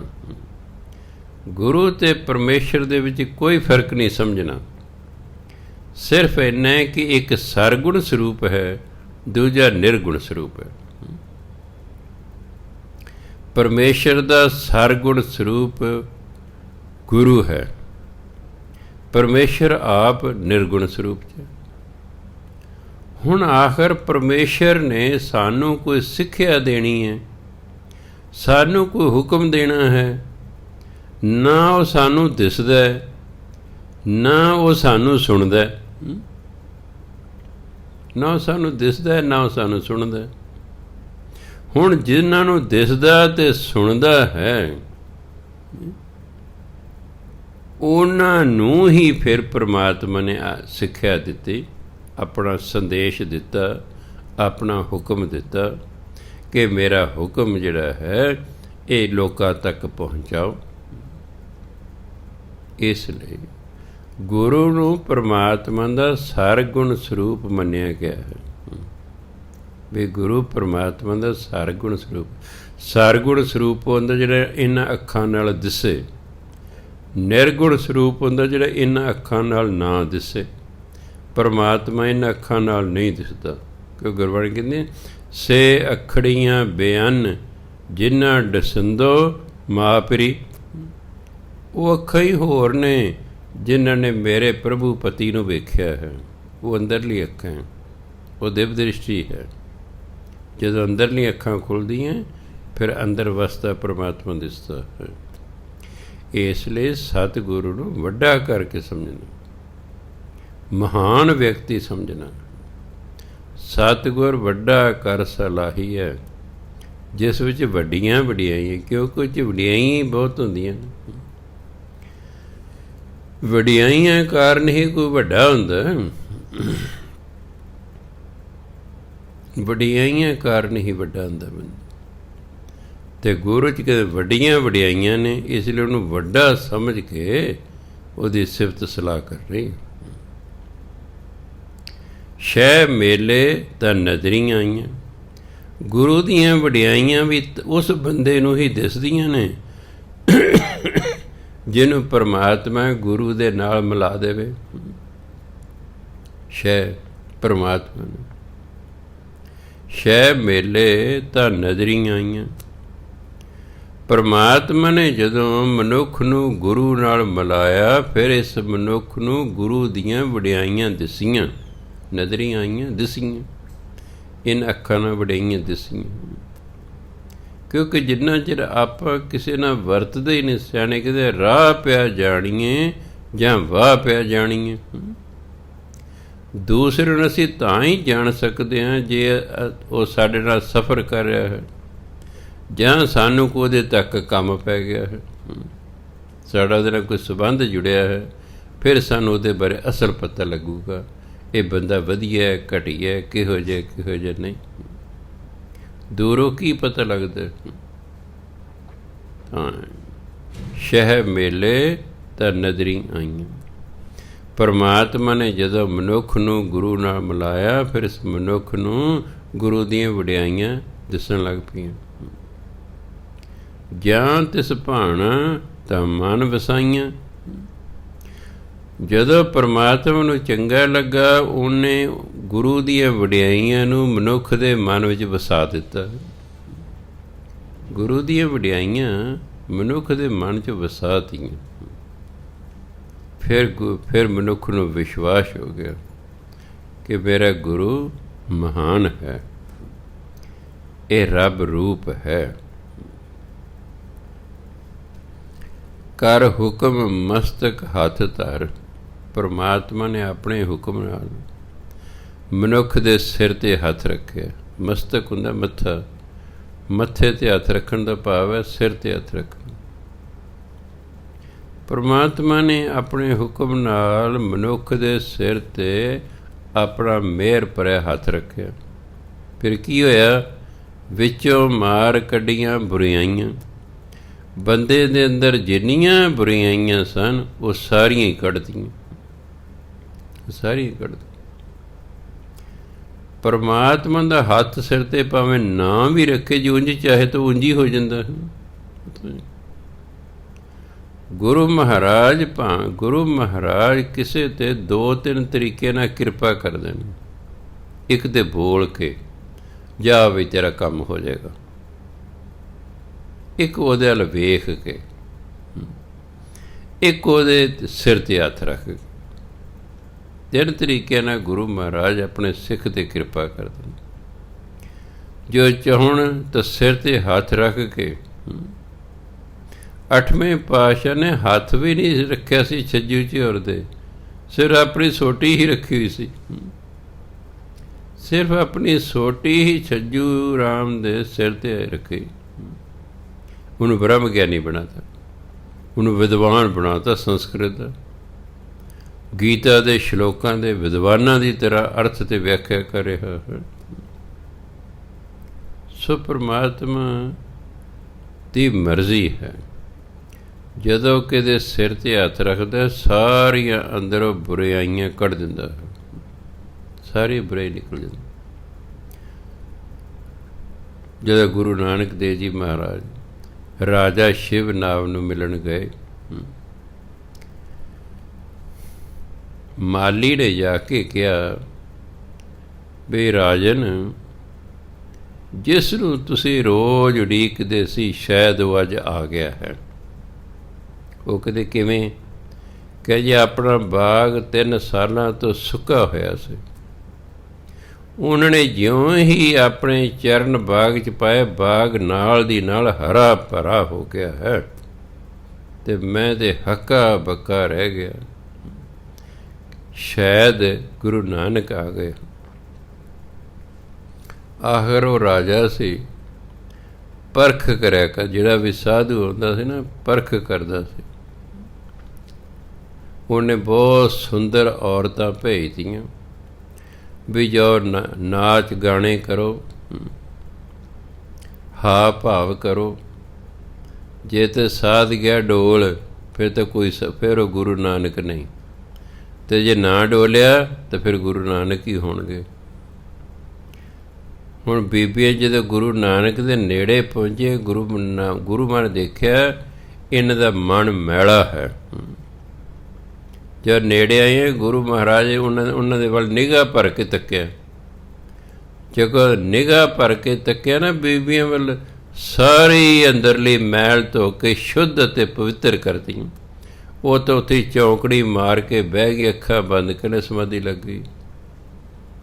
ਰਾਜਾ ਕਿੰਨੀ ਦੇਰ ਉਡੀਕਦਾ ਰਿਹਾ, ਕੋਈ ਨਹੀਂ ਆਇਆ। ਉਹਨੇ ਬੰਦੇ ਭੇਜੇ ਵੀ ਪਤਾ ਕਰੋ। ਉਹਨਾਂ ਜਾ ਕੇ ਦੱਸਿਆ ਜੋ ਤੇ ਸਾਰੀਆਂ ਸਮਾਧੀ ਸਥਿਤ ਨੇ, ਇਹ ਵਾਕਈ ਗੁਰੂ ਨਾਨਕ ਆ ਗਏ ਨੇ। ਅਤੇ ਫਿਰ ਰਾਜਾ ਚੱਲ ਕੇ ਆਇਆ ਸੀ ਮਿਲਣ। ਸੋ ਇਹ ਹੈ, ਤਾਂ ਹੀ ਬਣੀ ਕਿਰਪਾ ਕਟਾਖਿ ਅਵਲੋਕਨ ਕੀਨੋ। ਕਿਰਪਾ ਦ੍ਰਿਸ਼ਟੀ ਨਾਲ, ਅਵਲੋਕਨ ਹੁੰਦਾ ਦੇਖਣਾ, ਕਟਾਖਿ ਦ੍ਰਿਸ਼ਟੀ ਨਾਲ। ਕਿਰਪਾ ਕਟਾਖਿ ਅਵਲੋਕਨ ਕੀਨੋ, ਦਾਸ ਕਾ ਦੁਖ ਬਿਦਾਰਿਓ। ਗੁਰੂ ਮਹਾਰਾਜ ਕਹਿੰਦੇ ਪ੍ਰਮਾਤਮਾ ਜਦੋਂ ਕਿਰਪਾ ਦ੍ਰਿਸ਼ਟੀ ਨਾਲ ਮੇਰੇ ਵੱਲ ਤੱਕਿਆ ਨਾ, ਸਾਰੇ ਦੁੱਖ ਹੀ ਦੂਰ ਕਰਦੇ, ਦੁੱਖ ਹੀ ਦੂਰ ਕਰਦੇ। ਇਸ ਲਈ ਪਰਮਾਤਮਾ ਜਦੋਂ ਕਿਤੇ ਸਿਰ 'ਤੇ ਮਿਹਰਾਂ ਭਰਿਆ ਹੱਥ ਰੱਖਦਾ ਨਾ, ਸਾਰੀਆਂ ਅੰਦਰੋਂ ਬੁਰਾਈਆਂ ਕੱਢ ਦਿੰਦਾ। ਸ਼ੈਤ ਉੱਠੇ ਪਰਮਾਤਮਾ ਦੇ ਤਰੁੱਠਣ ਨਾਲ, ਮਿਹਰ ਹੋਣ ਨਾਲ, ਮਿਹਰਬਾਨ ਹੋਣ ਨਾਲ 9 ਨਿਧ ਪਾਈਆਂ। ਮਨੁੱਖ ਨੂੰ 9 ਨਿਧੀਆਂ ਪ੍ਰਾਪਤ ਹੋ ਜਾਂਦੀਆਂ। ਇਹ ਰਿਧੀਆਂ ਸਿੱਧੀਆਂ ਉਸ ਨੂੰ ਪ੍ਰਾਪਤ ਹੋ ਜਾਂਦੀਆਂ। ਧਨ ਦੌਲਤ ਪ੍ਰਾਪਤ ਹੋ ਜਾਂਦਾ ਹੈ। ਆਤਮਿਕ ਸ਼ਕਤੀਆਂ ਪ੍ਰਾਪਤ ਹੋ ਜਾਂਦੀਆਂ ਹਨ। ਕਿਉਂ? ਪਰਮਾਤਮਾ ਹੀ ਤਰੁੱਠ ਪਿਆ ਹੈ, ਪਰਮਾਤਮਾ ਹੀ ਪ੍ਰਸੰਨ ਹੋ ਗਿਆ ਹੈ, ਪਰਮਾਤਮਾ ਨੇ ਕਿਰਪਾ ਦ੍ਰਿਸ਼ਟੀ ਕਰਦੀ ਹੈ। ਉਹਨੇ ਸਾਰਾ ਕੁਛ ਹੀ ਅੰਦਰ ਤਿਆਰ ਕਰ ਦਿੱਤਾ। ਸ਼ਹਿਦ ਉੱਠੈ 9 ਨਿਧ ਪਾਈਆਂ। ਪਰਮਾਤਮਾ ਦੇ ਤਰੁੱਠਣ ਨਾਲ, ਖੁਸ਼ ਹੋਣ ਨਾਲ, ਮਿਹਰਬਾਨ ਹੋਣ ਨਾਲ 9 ਨਿਧੀਆਂ ਦੀ ਪ੍ਰਾਪਤੀ ਹੋ ਜਾਂਦੀ ਹੈ। ਸ਼ਲੋਕ ਮਹਿਲਾ ਪਹਿਲਾ। ਪਹਿਲਾਂ ਸੁੱਚਾ ਆਪ ਹੋਏ। ਪਹਿਲਾਂ ਲੱਲੇ ਨੂੰ ਕੰਨਾ ਬਿੰਦੀ। ਪਹਿਲਾਂ ਸੁੱਚਾ ਆਪ ਹੋਏ, ਸੁੱਚੇ ਬੈਠਾ ਆਏ। ਕਿਆ ਕਰੇ? ਸੁੱਚੇ ਚੱਚੇ ਨੂੰ ਦਿਲਾਵੇਂ, ਦਿਲਾਵੇਂ ਹੀ ਪੜ੍ਹਨੀਆਂ ਤੇ ਬੋਲਣੀ ਹੈ। ਇੱਕ ਦੋ ਬੜੇ ਵੱਡੇ ਕਥਾਕਾਰ ਹੋਏ ਹਨ, ਬੜੇ ਵਿਦਵਾਨ।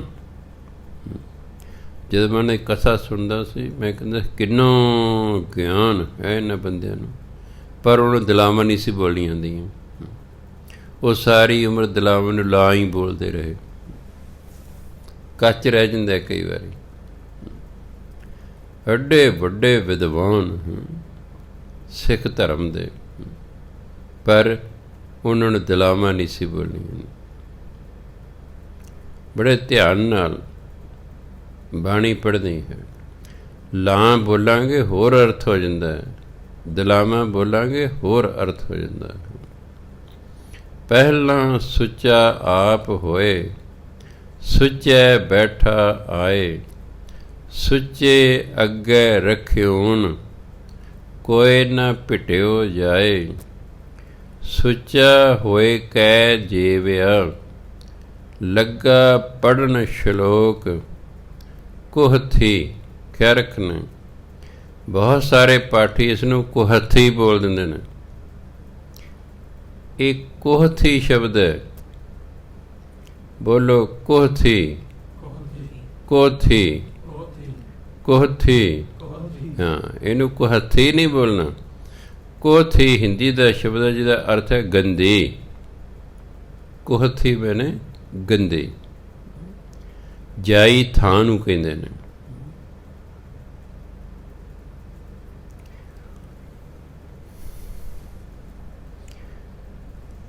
ਕੋਥੀ ਜਾਈ ਸਟਿਆ, ਕਿਸ ਇਹ ਲੱਗਾ ਦੋਖ।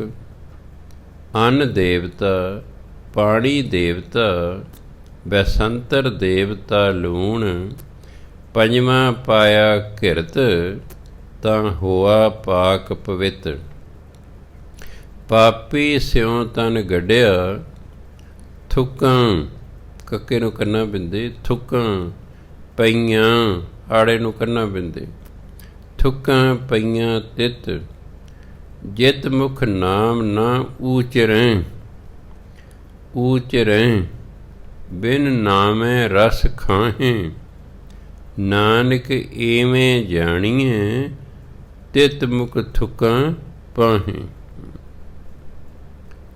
ਸ਼ਲੋਕ ਮਹਿਲਾ ਪਹਿਲਾ। ਗੁਰੂ ਨਾਨਕ ਦੇਵ ਜੀ ਮਹਾਰਾਜ ਫਰਮਾਨ ਕਰਦੇ ਨੇ, ਪਹਿਲਾਂ ਸੁੱਚਾ ਆਪ ਹੋਏ। ਪੰਡਿਤ ਪਹਿਲਾਂ ਤੇ ਆਪ ਸੁੱਚਾ, ਨਹਾਤਾ ਧੋਤਾ, ਧੋਤੇ ਹੋਏ ਕੱਪੜੇ ਪਾਏ। ਜਿਵੇਂ ਆਪਾਂ ਭਜਨ ਬੰਦਗੀ ਕਰਨੀ ਹੋਵੇ, ਪਹਿਲਾਂ ਇਸ਼ਨਾਨ ਕਰਦੇ ਹਾਂ, ਫਿਰ ਸਾਫ ਸੁਥਰੇ ਕੱਪੜੇ ਪਾਉਣੇ। ਰਾਤ ਵਾਲੇ ਕੱਪੜੇ ਆਪਾਂ ਸਵੇਰੇ ਪਾਠ ਕਰਨ ਵੇਲੇ ਨਹੀਂ ਪਾਉਂਦੇ। ਜਦੋਂ ਪਾਠ ਕਰਨਾ ਹੋਵੇ ਫਿਰ ਰਾਤ ਵਾਲੇ ਕੱਪੜੇ ਨਹੀਂ ਪਾਈਦੇ ਹੁੰਦੇ, ਦਿਨ ਵਾਲੇ ਕੱਪੜੇ ਪਾਈ ਦਿੰਦੇ ਸਾਫ ਸੁਥਰੇ। ਸੋ ਪੰਡਿਤ ਪਹਿਲਾਂ ਤੇ ਆਪ ਸੁੱਚਾ, ਨਹਾਤਾ ਧੋਤਾ, ਸਾਫ ਸੁਥਰੇ ਕੱਪੜੇ ਪਾਏ ਨੇ। ਪਹਿਲਾਂ ਸੁੱਚਾ ਆਪ ਹੋਏ, ਸੁੱਚੇ ਬੈਠਾ ਆਏ।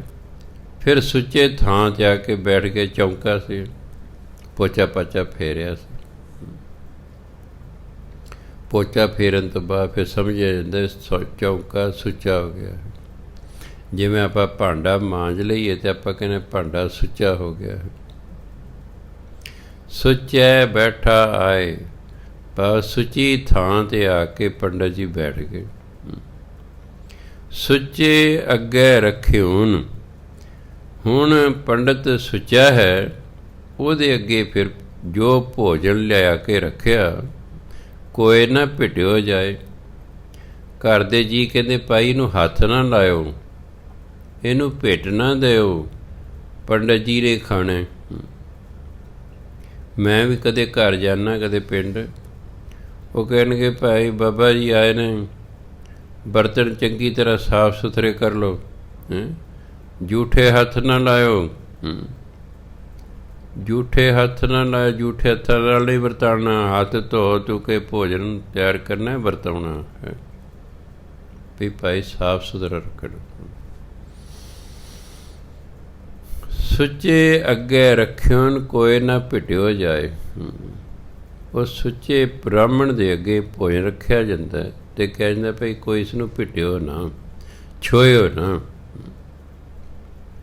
ਸੁੱਚਾ ਹੋਏ ਕਹਿ ਜੇਵਿਆ, ਜੇਵਿਆ ਹੁੰਦਾ ਖਾਧਾ, ਭੋਜਨ ਖਾਧਾ।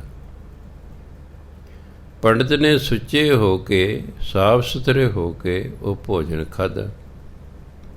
ਲੱਗਾ ਪੜ੍ਹਨ ਸ਼ਲੋਕ, ਅਤੇ ਫਿਰ ਜਿਵੇਂ ਆਪਾਂ ਸਿੱਖ ਦਾ ਫਰਜ਼ ਬਣਦਾ ਹੈ, ਜਦੋਂ ਵੀ ਕਿਸੇ ਦੇ ਘਰ ਲੰਗਰ ਛਕੇ ਜਾਂ ਆਪਣੇ ਘਰ ਛਕੇ, ਲੰਗਰ ਛਕਣ ਤੋਂ ਪਹਿਲਾਂ ਵੀ ਛੋਟੀ ਅਰਦਾਸ ਕਰੀਦੀ ਹੈ। ਲੰਗਰ ਛਕਣ ਤੋਂ ਬਾਅਦ ਜੇ ਕਿਸੇ ਦੇ ਘਰ ਜਾ ਕੇ ਛਕਿਆ, ਉਹਨਾਂ ਦੇ ਭਲੇ ਲਈ ਵੀ ਅਰਦਾਸ ਕਰੀਦੀ ਹੈ, ਉਹਨਾਂ ਦੇ ਭਲੇ ਲਈ ਅਰਦਾਸ ਕਰੀਦੀ ਵੀ ਅਗਲੇ ਲੰਗਰ ਛਕਾਇਆ। ਰਾਮਪੁਰ ਖੇੜੇ ਵਾਲੇ ਮਹਾਂਪੁਰਖ ਬਾਬਾ ਹਰਨਾਮ ਸਿੰਘ ਜੀ, ਉਹਨਾਂ ਨੇ ਕਿਤਾਬ ਲਿਖੀ, ਉਹਦੇ ਉਹਨਾਂ ਬਾਰੇ ਉਹਨਾਂ ਦੇ ਚੇਲਿਆਂ ਨੇ, ਉਹ 'ਚ ਉਹਨਾਂ ਲਿਖਿਆ ਕਿ ਇੱਕ ਮਾਈ ਨੇ ਸਾਡੇ ਕੋਲ ਆ ਕੇ ਕਿਹਾ ਵੀ ਮੈਂ 5 ਸਿੰਘਾਂ ਨੂੰ ਲੰਗਰ ਛਕਾਉਣਾ ਜੀ। ਕਹਿੰਦੇ ਅਸੀਂ 5 ਸਿੰਘ ਇਕੱਠੇ ਹੋ ਕੇ ਮਾਈ ਦੇ ਘਰ ਚਲੇ ਗਏ ਲੰਗਰ ਛਕਣ। ਲੰਗਰ ਛਕ ਕੇ ਉਹਨੇ ਸਾਡੇ ਹੱਥ ਸੁੱਚੇ ਕਰਾਏ ਅਤੇ ਅਸੀਂ ਉੱਠ ਪਏ ਵਾਪਸ ਆਉਣ ਨੂੰ। ਅਤੇ ਮਾਈ ਕਹਿੰਦੀ ਵੀ ਤੁਸੀਂ ਅਰਦਾਸ ਨਹੀਂ ਕੀਤੀ, ਵੀ ਸਾਡੇ ਲਈ ਕੋਈ ਅਰਦਾਸ ਹੀ ਨਹੀਂ ਕੀਤੀ। ਅਤੇ ਕਹਿੰਦੇ ਮੈਂ ਕਿਹਾ ਮਾਤਾ ਜੀ ਸਾਨੂੰ ਕਿਸੇ ਨੂੰ ਅਰਦਾਸ ਨਹੀਂ ਕਰਨੀ ਆਉਂਦੀ। ਕਹਿੰਦੇ ਉਦੋਂ ਆਉਂਦੀ ਨਹੀਂ ਸੀ ਸਾਨੂੰ। ਅਤੇ ਅੱਗੋਂ ਕਹਿੰਦੀ ਅੱਛਾ ਤੁਹਾਨੂੰ ਖਾਣਾ ਆਉਂਦਾ ਹੈ, ਅਰਦਾਸ ਨਹੀਂ ਕਰਨੀ ਆਉਂਦੀ।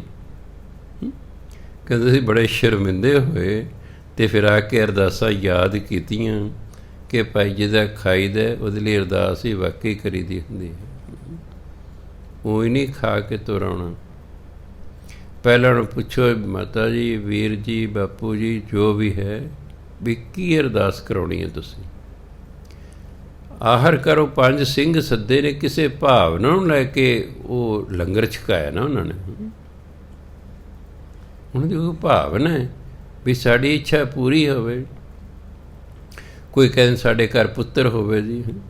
ਫਿਰ ਉਹ 5 ਦੇ ਵਿੱਚ ਜਿਹੜਾ ਮੁਖੀਆ ਹੁੰਦਾ, ਫਿਰ ਉਹ ਅਰਦਾਸ ਗੁਰੂ ਨਾਨਕ ਦੇਵ ਜੀ ਅੱਗੇ ਕਰਦਾ, ਸੱਚੇ ਪਾਤਸ਼ਾਹ ਆ ਦਿੱਤੀਆਂ ਕਿਰਤ ਕਮਾਈਆਂ ਵਿੱਚ ਪਰਿਵਾਰ ਨੇ ਲੰਗਰ ਨਾਲ ਸੇਵਾ ਕੀਤੀ ਹੈ। ਪਰਿਵਾਰ ਦੀ ਆਪ ਜੀ ਅੱਗੇ ਬੇਨਤੀ ਹੈ ਕਿ ਪਰਿਵਾਰ ਨੂੰ ਪੁੱਤਰ ਦੀ ਦਾਤ ਬਖਸ਼। ਅਰਦਾਸ ਹੀ ਕਰਨੀ ਹੈ, ਬਾਕੀ ਪਰਮਾਤਮਾ ਦੀ ਮਰਜ਼ੀ ਹੈ, ਉਹ ਦੇਵੇ ਨਾ ਦੇਵੇ। ਅਰਦਾਸ ਕਰਨ 'ਤੇ ਕੋਈ ਹਰਜ ਨਹੀਂ ਹੈ, ਬੇਨਤੀ ਹੀ ਕਰਨੀ ਹੈ। ਉਹ ਤਾਂ 5 ਪਿਆਰਿਆਂ ਤੋਂ ਬੇਨਤੀ ਕਰਾਉਂਦੇ ਨੇ ਕਿ ਇਹ ਨਾਮ ਜਪਣ ਵਾਲੇ ਲੋਕ ਨੇ, ਵੀ ਨਾਮ ਜਪਣ ਵਾਲੇ ਲੋਕ ਨੇ, ਅਤੇ ਨਾਮ ਜਪਣ ਵਾਲਿਆਂ 'ਤੇ ਗੁਰੂ ਮਹਾਰਾਜ ਖੁਸ਼ ਹੁੰਦੇ ਨੇ। ਨਾਮ ਜਪਣ ਵਾਲੇ ਵਿਅਕਤੀ 'ਤੇ ਗੁਰੂ ਮਹਾਰਾਜ ਖੁਸ਼ ਹੁੰਦੇ ਨੇ ਵੀ ਇਹ ਨਾਮ ਜਪਣ ਵਾਲੇ ਨੇ 5, ਇਹਨਾਂ ਦੀ ਅਰਦਾਸ ਲੱਗ ਜਾਏਗੀ, ਮੰਨੀ ਜਾਵੇਗੀ। ਇਸ ਭਾਵ ਨੂੰ ਲੈ ਕੇ ਉਹ ਜਿਹੜਾ ਹੈ ਅਰਦਾਸ ਕਰਾਉਂਦੇ ਨੇ। ਇਸ ਭਾਵ ਲੈ ਕੇ ਅਰਦਾਸ ਕਰ। ਸੋ ਹੁਣ ਸ਼ਲੋਕ ਪੜ੍ਹਨ ਲੱਗਾ। ਸੁੱਚਾ ਹੋਏ ਕਹਿ ਜੇਵਿਆ ਲੱਗਾ ਪੜ੍ਹਨ ਸ਼ਲੋਕ, ਕੋਥੀ ਜਾਈ ਸਟਿਆ। ਜਿਹੜਾ ਉਹਨੇ ਭੋਜਨ ਖਾਧਾ ਉਹ ਤੇ ਗੰਦੀ ਥਾਂ 'ਤੇ ਸੁੱਟਿਆ ਜਾ ਕੇ। ਢਿੱਡ ਗੰਦਾ ਹੈ ਨਾ, ਢਿੱਡ ਤਾਂ ਦੁਨੀਆ ਭਰ ਦਾ ਗੰਦਬੰਦ ਹੈ। ਸਵੇਰੇ ਲੈਟਰਿਨ ਕਰਦੇ ਹੋ ਕਿ ਨਹੀਂ? ਗੰਦ ਹੀ ਹੁੰਦਾ ਨਾ ਨਿਰਾ। ਪਿਸ਼ਾਬ ਕਰਦੇ ਹੋ ਵੀ ਤਾਂ ਢਿੱਡ 'ਚ ਹੀ ਹੁੰਦਾ ਨਾ, ਹੁੰਦਾ ਨਾ ਬਦਬੂਦਾਰ। ਢਿੱਡ ਗੰਦੀ ਥਾਂ 'ਤੇ ਹੈ।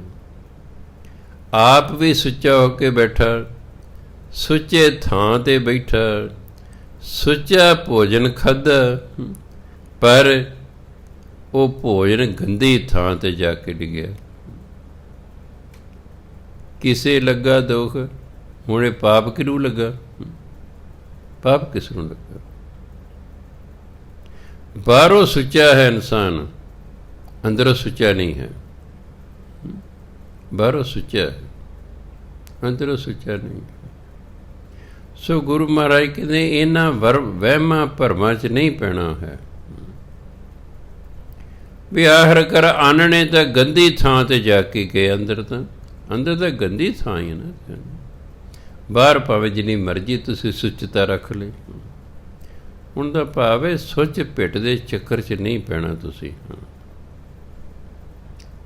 ਅੰਨ ਦੇਵਤਾ, ਪਾਣੀ ਦੇਵਤਾ, ਬੈਸੰਤਰ ਦੇਵਤਾ, ਲੂਣ, ਪੰਜਵਾਂ ਪਾਇਆ ਘਿਰਤ।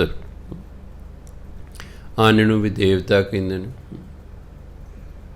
ਆਮ ਲੋਕ ਅੰਨ ਨੂੰ ਦੇਵਤਾ ਕਹਿੰਦੇ ਨੇ, ਪਾਣੀ ਨੂੰ ਵੀ ਦੇਵਤਾ ਕਹਿੰਦੇ ਨੇ, ਬੈਸੰਤਰ ਅੱਗ ਨੂੰ ਵੀ ਦੇਵਤਾ ਕਹਿੰਦੇ ਨੇ। ਆਹ ਹਵਨ ਯੱਗ ਜਿੰਨੇ ਕੀਤੇ ਅੱਗ 'ਚ ਹੀ ਕੀਤੇ ਜਾਂਦੇ ਨੇ। ਅਗਨੀ ਨੂੰ ਦੇਵਤਾ ਗਿਣਦੇ। ਹੁਣ ਭੋਜਨ ਤਿਆਰ ਕਰਨਾ, ਉਸ 'ਚ ਅੰਨ ਪਾਇਆ, ਪਾਣੀ ਪਾਇਆ, ਅੱਗ ਦੀ ਵਰਤੋਂ ਕੀਤੀ ਹੈ, ਉਹ 'ਚ ਲੂਣ ਪਾਇਆ, ਪੰਜਵਾਂ ਘਿਰਤ ਦਾ ਘਿਓ। ਅਸਲ ਸ਼ਬਦ ਹਿੰਦੀ 'ਤੇ ਘ੍ਰਿਤ,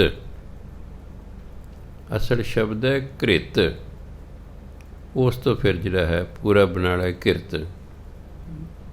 ਉਹ 'ਚ ਘਿਓ ਪਾਇਆ ਤਾਂ ਹੋਆ ਪਾਕ ਪਵਿੱਤ। ਪਾਕ ਫਾਰਸੀ ਦਾ ਸ਼ਬਦ ਹੈ, ਅਰਥ ਹੈ ਪਵਿੱਤਰ, ਅਤੇ ਪਵਿੱਤ ਪੰਜਾਬੀ ਹਿੰਦੀ ਦਾ ਸ਼ਬਦ ਹੈ ਜਿਹਦਾ ਅਰਥ ਹੈ ਪਵਿੱਤਰ। ਡਬਲ ਸ਼ਬਦ ਵਰਤਿਆ ਹੋਇਆ ਹੈ, ਮੀਨਿੰਗ ਇੱਕੋ ਹੈ। ਪਾਕ ਮੈਨੇ ਵੀ ਪਵਿੱਤਰ ਅਤੇ ਪਵਿੱਤ ਮੈਨੇ ਵੀ ਪਵਿੱਤਰ। ਜਿਵੇਂ ਲਾਲ ਸੁਰਖ, ਲਾਲ ਮੈਨੇ ਵੀ ਲਾਲ ਅਤੇ ਸੁਰਖ ਮੈਨੇ ਵੀ ਲਾਲ। ਸਿਰਫ ਇਹਨੇ ਲਾਲ ਹਿੰਦੀ ਪੰਜਾਬੀ ਦਾ ਸ਼ਬਦ ਹੈ, ਸੁਰਖ ਫਾਰਸੀ ਦਾ ਸ਼ਬਦ ਹੈ, ਅਰਥ ਉਹਦਾ ਵੀ ਲਾਲ ਹੀ ਹੈ। ਕਾਲਾ ਸ਼ਾਹ, ਕਾਲਾ ਹਿੰਦੀ ਪੰਜਾਬੀ ਦਾ ਸ਼ਬਦ ਹੈ ਅਤੇ ਸ਼ਾਹ ਫਾਰਸੀ ਦਾ ਸ਼ਬਦ ਹੈ, ਅਰਥ ਹੈ ਕਾਲਾ। ਕਾਲਾ ਸ਼ਾਹ ਪਾ ਬਹੁਤ ਕਾਲਾ। ਪਾਕ ਪਵਿੱਤ ਬਹੁਤ ਪਵਿੱਤਰ। ਲਾਲ ਸੁਰਖ ਬਹੁਤ ਲਾਲ, ਬਹੁਤ ਲਾਲ। ਉਦੋਂ ਫਿਰ ਇਹ ਦੋ ਵਿਸ਼ੇਸ਼ਣ ਵਰਤੇ ਜਾਂਦੇ ਨੇ।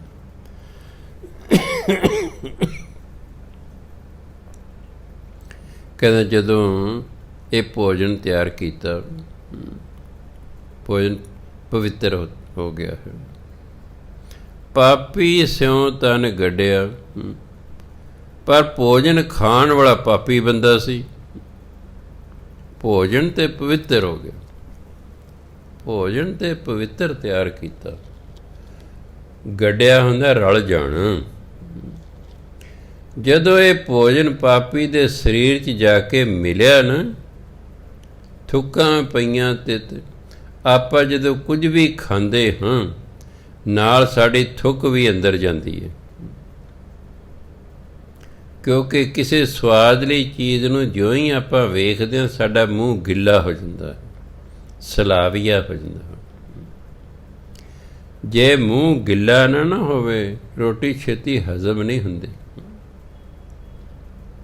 ਜਿਨ੍ਹਾਂ ਦਾ ਮੂੰਹ ਸੁੱਕਾ ਹੀ ਰਹਿੰਦਾ ਹੈ, ਭੋਜਨ ਬਹੁਤ ਵਧੀਆ ਤਿਆਰ ਆਇਆ, ਥਾਲੀ ਅੱਗੇ ਆਈ ਹੈ, ਤੁਹਾਡੀ ਜੀਭ ਇਹ ਗਿੱਲੀ ਨਹੀਂ ਹੋਈ ਤੇ ਤਾਂ ਮਤਲਬ ਨਹੀਂ ਗੱਲ ਬਣੀ। ਤੁਹਾਨੂੰ ਭੋਜਨ ਛੇਤੀ ਹਜ਼ਮ ਨਹੀਂ ਹੋਣਾ। ਜਿਹੜਾ ਥੁੱਕ ਹੈ ਸਲਾਵੀਆ ਹੈ, ਇਸ ਭੋਜਨ ਨੂੰ ਛੇਤੀ ਹਜ਼ਮ ਕਰਦਾ ਹੈ। ਪਰ ਪਾਪੀ ਬੰਦੇ ਦੀ ਥੁੱਕ ਵੀ ਤਾਂ ਪਾਪੀ ਦੀ ਹੋਏਗੀ, ਉਹਦੀ ਥੁੱਕ ਕਿਹੜਾ ਪਵਿੱਤਰ ਹੋਏਗੀ। ਜਦੋਂ ਪਾਪੀ ਬੰਦੇ ਨੇ ਇੰਨਾ ਪਵਿੱਤਰ ਭੋਜਨ ਆਪਣੇ ਸਰੀਰ 'ਚ ਭੇਜਿਆ, ਥੁੱਕਾਂ ਪਈਆਂ ਤੇ ਉਸ ਭੋਜਨ 'ਤੇ ਉਹਦੀਆਂ ਪੈ ਗਈਆਂ ਥੁੱਕ। ਪਾਪੀ ਬੰਦੇ ਜੇ ਥੁੱਕਾਂ ਪਈਆਂ, ਉਹ ਪਵਿੱਤਰ ਹੀ ਨਾ ਰਿਹਾ। ਬਣਾਇਆ ਤੇ ਪਵਿੱਤਰ ਸੀ, ਪਰ ਉਹਦੀਆਂ ਥੁੱਕਾਂ ਕਾਰਨ ਅਪਵਿੱਤਰ ਹੋ ਗਿਆ। ਹੁਣ ਗੁਰੂ ਮਹਾਰਾਜ ਕਹਿੰਦੇ, ਜਿਤ ਮੁਖ ਨਾਮ ਨਾ ਉਚਰੈ। ਜਿਹੜੇ ਮੂੰਹ ਪਰਮਾਤਮਾ ਦਾ ਨਾਮ ਨਹੀਂ ਉਚਾਰਦੇ, ਜਿਹੜੇ ਲੋਕ ਮੂੰਹ ਨਾਲ ਪਰਮਾਤਮਾ ਦਾ ਨਾਮ ਨਹੀਂ ਨਾ ਜਪਦੇ, ਬਿਨ ਨਾਮੇ ਰਸ ਖਾਹੇ। ਪਰਮਾਤਮਾ ਦਾ ਨਾਮ ਲੈ ਤੋਂ ਬਿਨਾਂ ਸਵਾਦਲੇ ਪਦਾਰਥ ਖਾਂਦੇ ਹਨ, ਰਸਦਾਇਕ ਪਦਾਰਥ ਖਾਂਦੇ। ਨਾਨਕ ਇਵੇਂ ਜਾਣੀਏ, ਉਹਨਾਂ ਨੂੰ ਇਸ ਤਰ੍ਹਾਂ ਸਮਝੋ, ਤਿਤ ਮੁਖ ਥੁੱਕਾਂ ਪਾਹੇ, ਕਿ ਉਹਨਾਂ ਦੇ ਮੂੰਹ 'ਤੇ ਲੋਕ ਥੁੱਕਦੇ ਨੇ। ਆਪਾਂ ਕਿਸੇ ਦੇ ਮੂੰਹ 'ਤੇ ਥੁੱਕਦੀ ਹੈ, ਨਿਰਾਦਰੀ ਹੁੰਦੀ ਨਾ ਉਹਦੀ। ਇਸ ਲਈ ਭਾਵੇਂ ਭੋਜਨ ਕਿੰਨੇ ਹੀ ਪਵਿੱਤਰ ਹੋਵੇ, ਕਿਤਨੇ ਹੀ ਸਵਾਦਲਾ ਹੋਵੇ, ਗੁਰਬਾਣੀ ਕਹਿੰਦੇ ਜੇ ਨਾਮ ਜਪਣ ਵਾਲਾ ਬੰਦਾ ਨਹੀਂ ਨਾ, ਤੇ ਐਂ ਸਮਝੋ ਉਹਨੂੰ ਫਟਕਾਰਾਂ ਪੈ ਰਹੀਆਂ ਪਰਮਾਤਮਾ ਦੇ ਦਰ ਤੋਂ। ਅਤੇ ਤੈਨੂੰ ਮੈਂ ਇੰਨਾ ਖਾਣ ਨੂੰ ਵਧੀਆ ਦਿੱਤਾ, ਇੰਨਾ ਪਵਿੱਤਰ ਭੋਜਨ ਤੈਨੂੰ ਦਿੱਤਾ, ਰਸਦਾਇਕ ਪਦਾਰਥ ਦਿੱਤੇ ਨੇ, ਪਰ ਤੂੰ ਨਾਮ ਨਹੀਂ ਜਪਦਾ ਹੈ। ਇਸ ਲਈ ਉਹਦੀ ਦਾੜੀ 'ਤੇ ਥੁੱਕਾਂ ਪੈਂਦੀਆਂ, ਅਤੇ ਦੁਰਕਾਰਿਆ ਜਾਂਦਾ। ਉਹਦੇ ਮੁੱਖ 'ਤੇ ਥੁੱਕਾਂ ਪੈਂਦੀਆਂ। ਥੁੱਕਣਾ ਨਾ ਦੁਰਕਾਰਨਾ, ਨਿਰਾਦਰ ਕਰਨਾ। ਇਸ ਲਈ ਪਰਮਾਤਮਾ ਦਾ ਸ਼ੁਕਰਾਨਾ ਕਰਨਾ ਚਾਹੀਦਾ ਵੀ ਸੱਚੇ ਪਾਤਸ਼ਾਹ ਤੇਰੀ ਕਿਰਪਾ ਹੈ।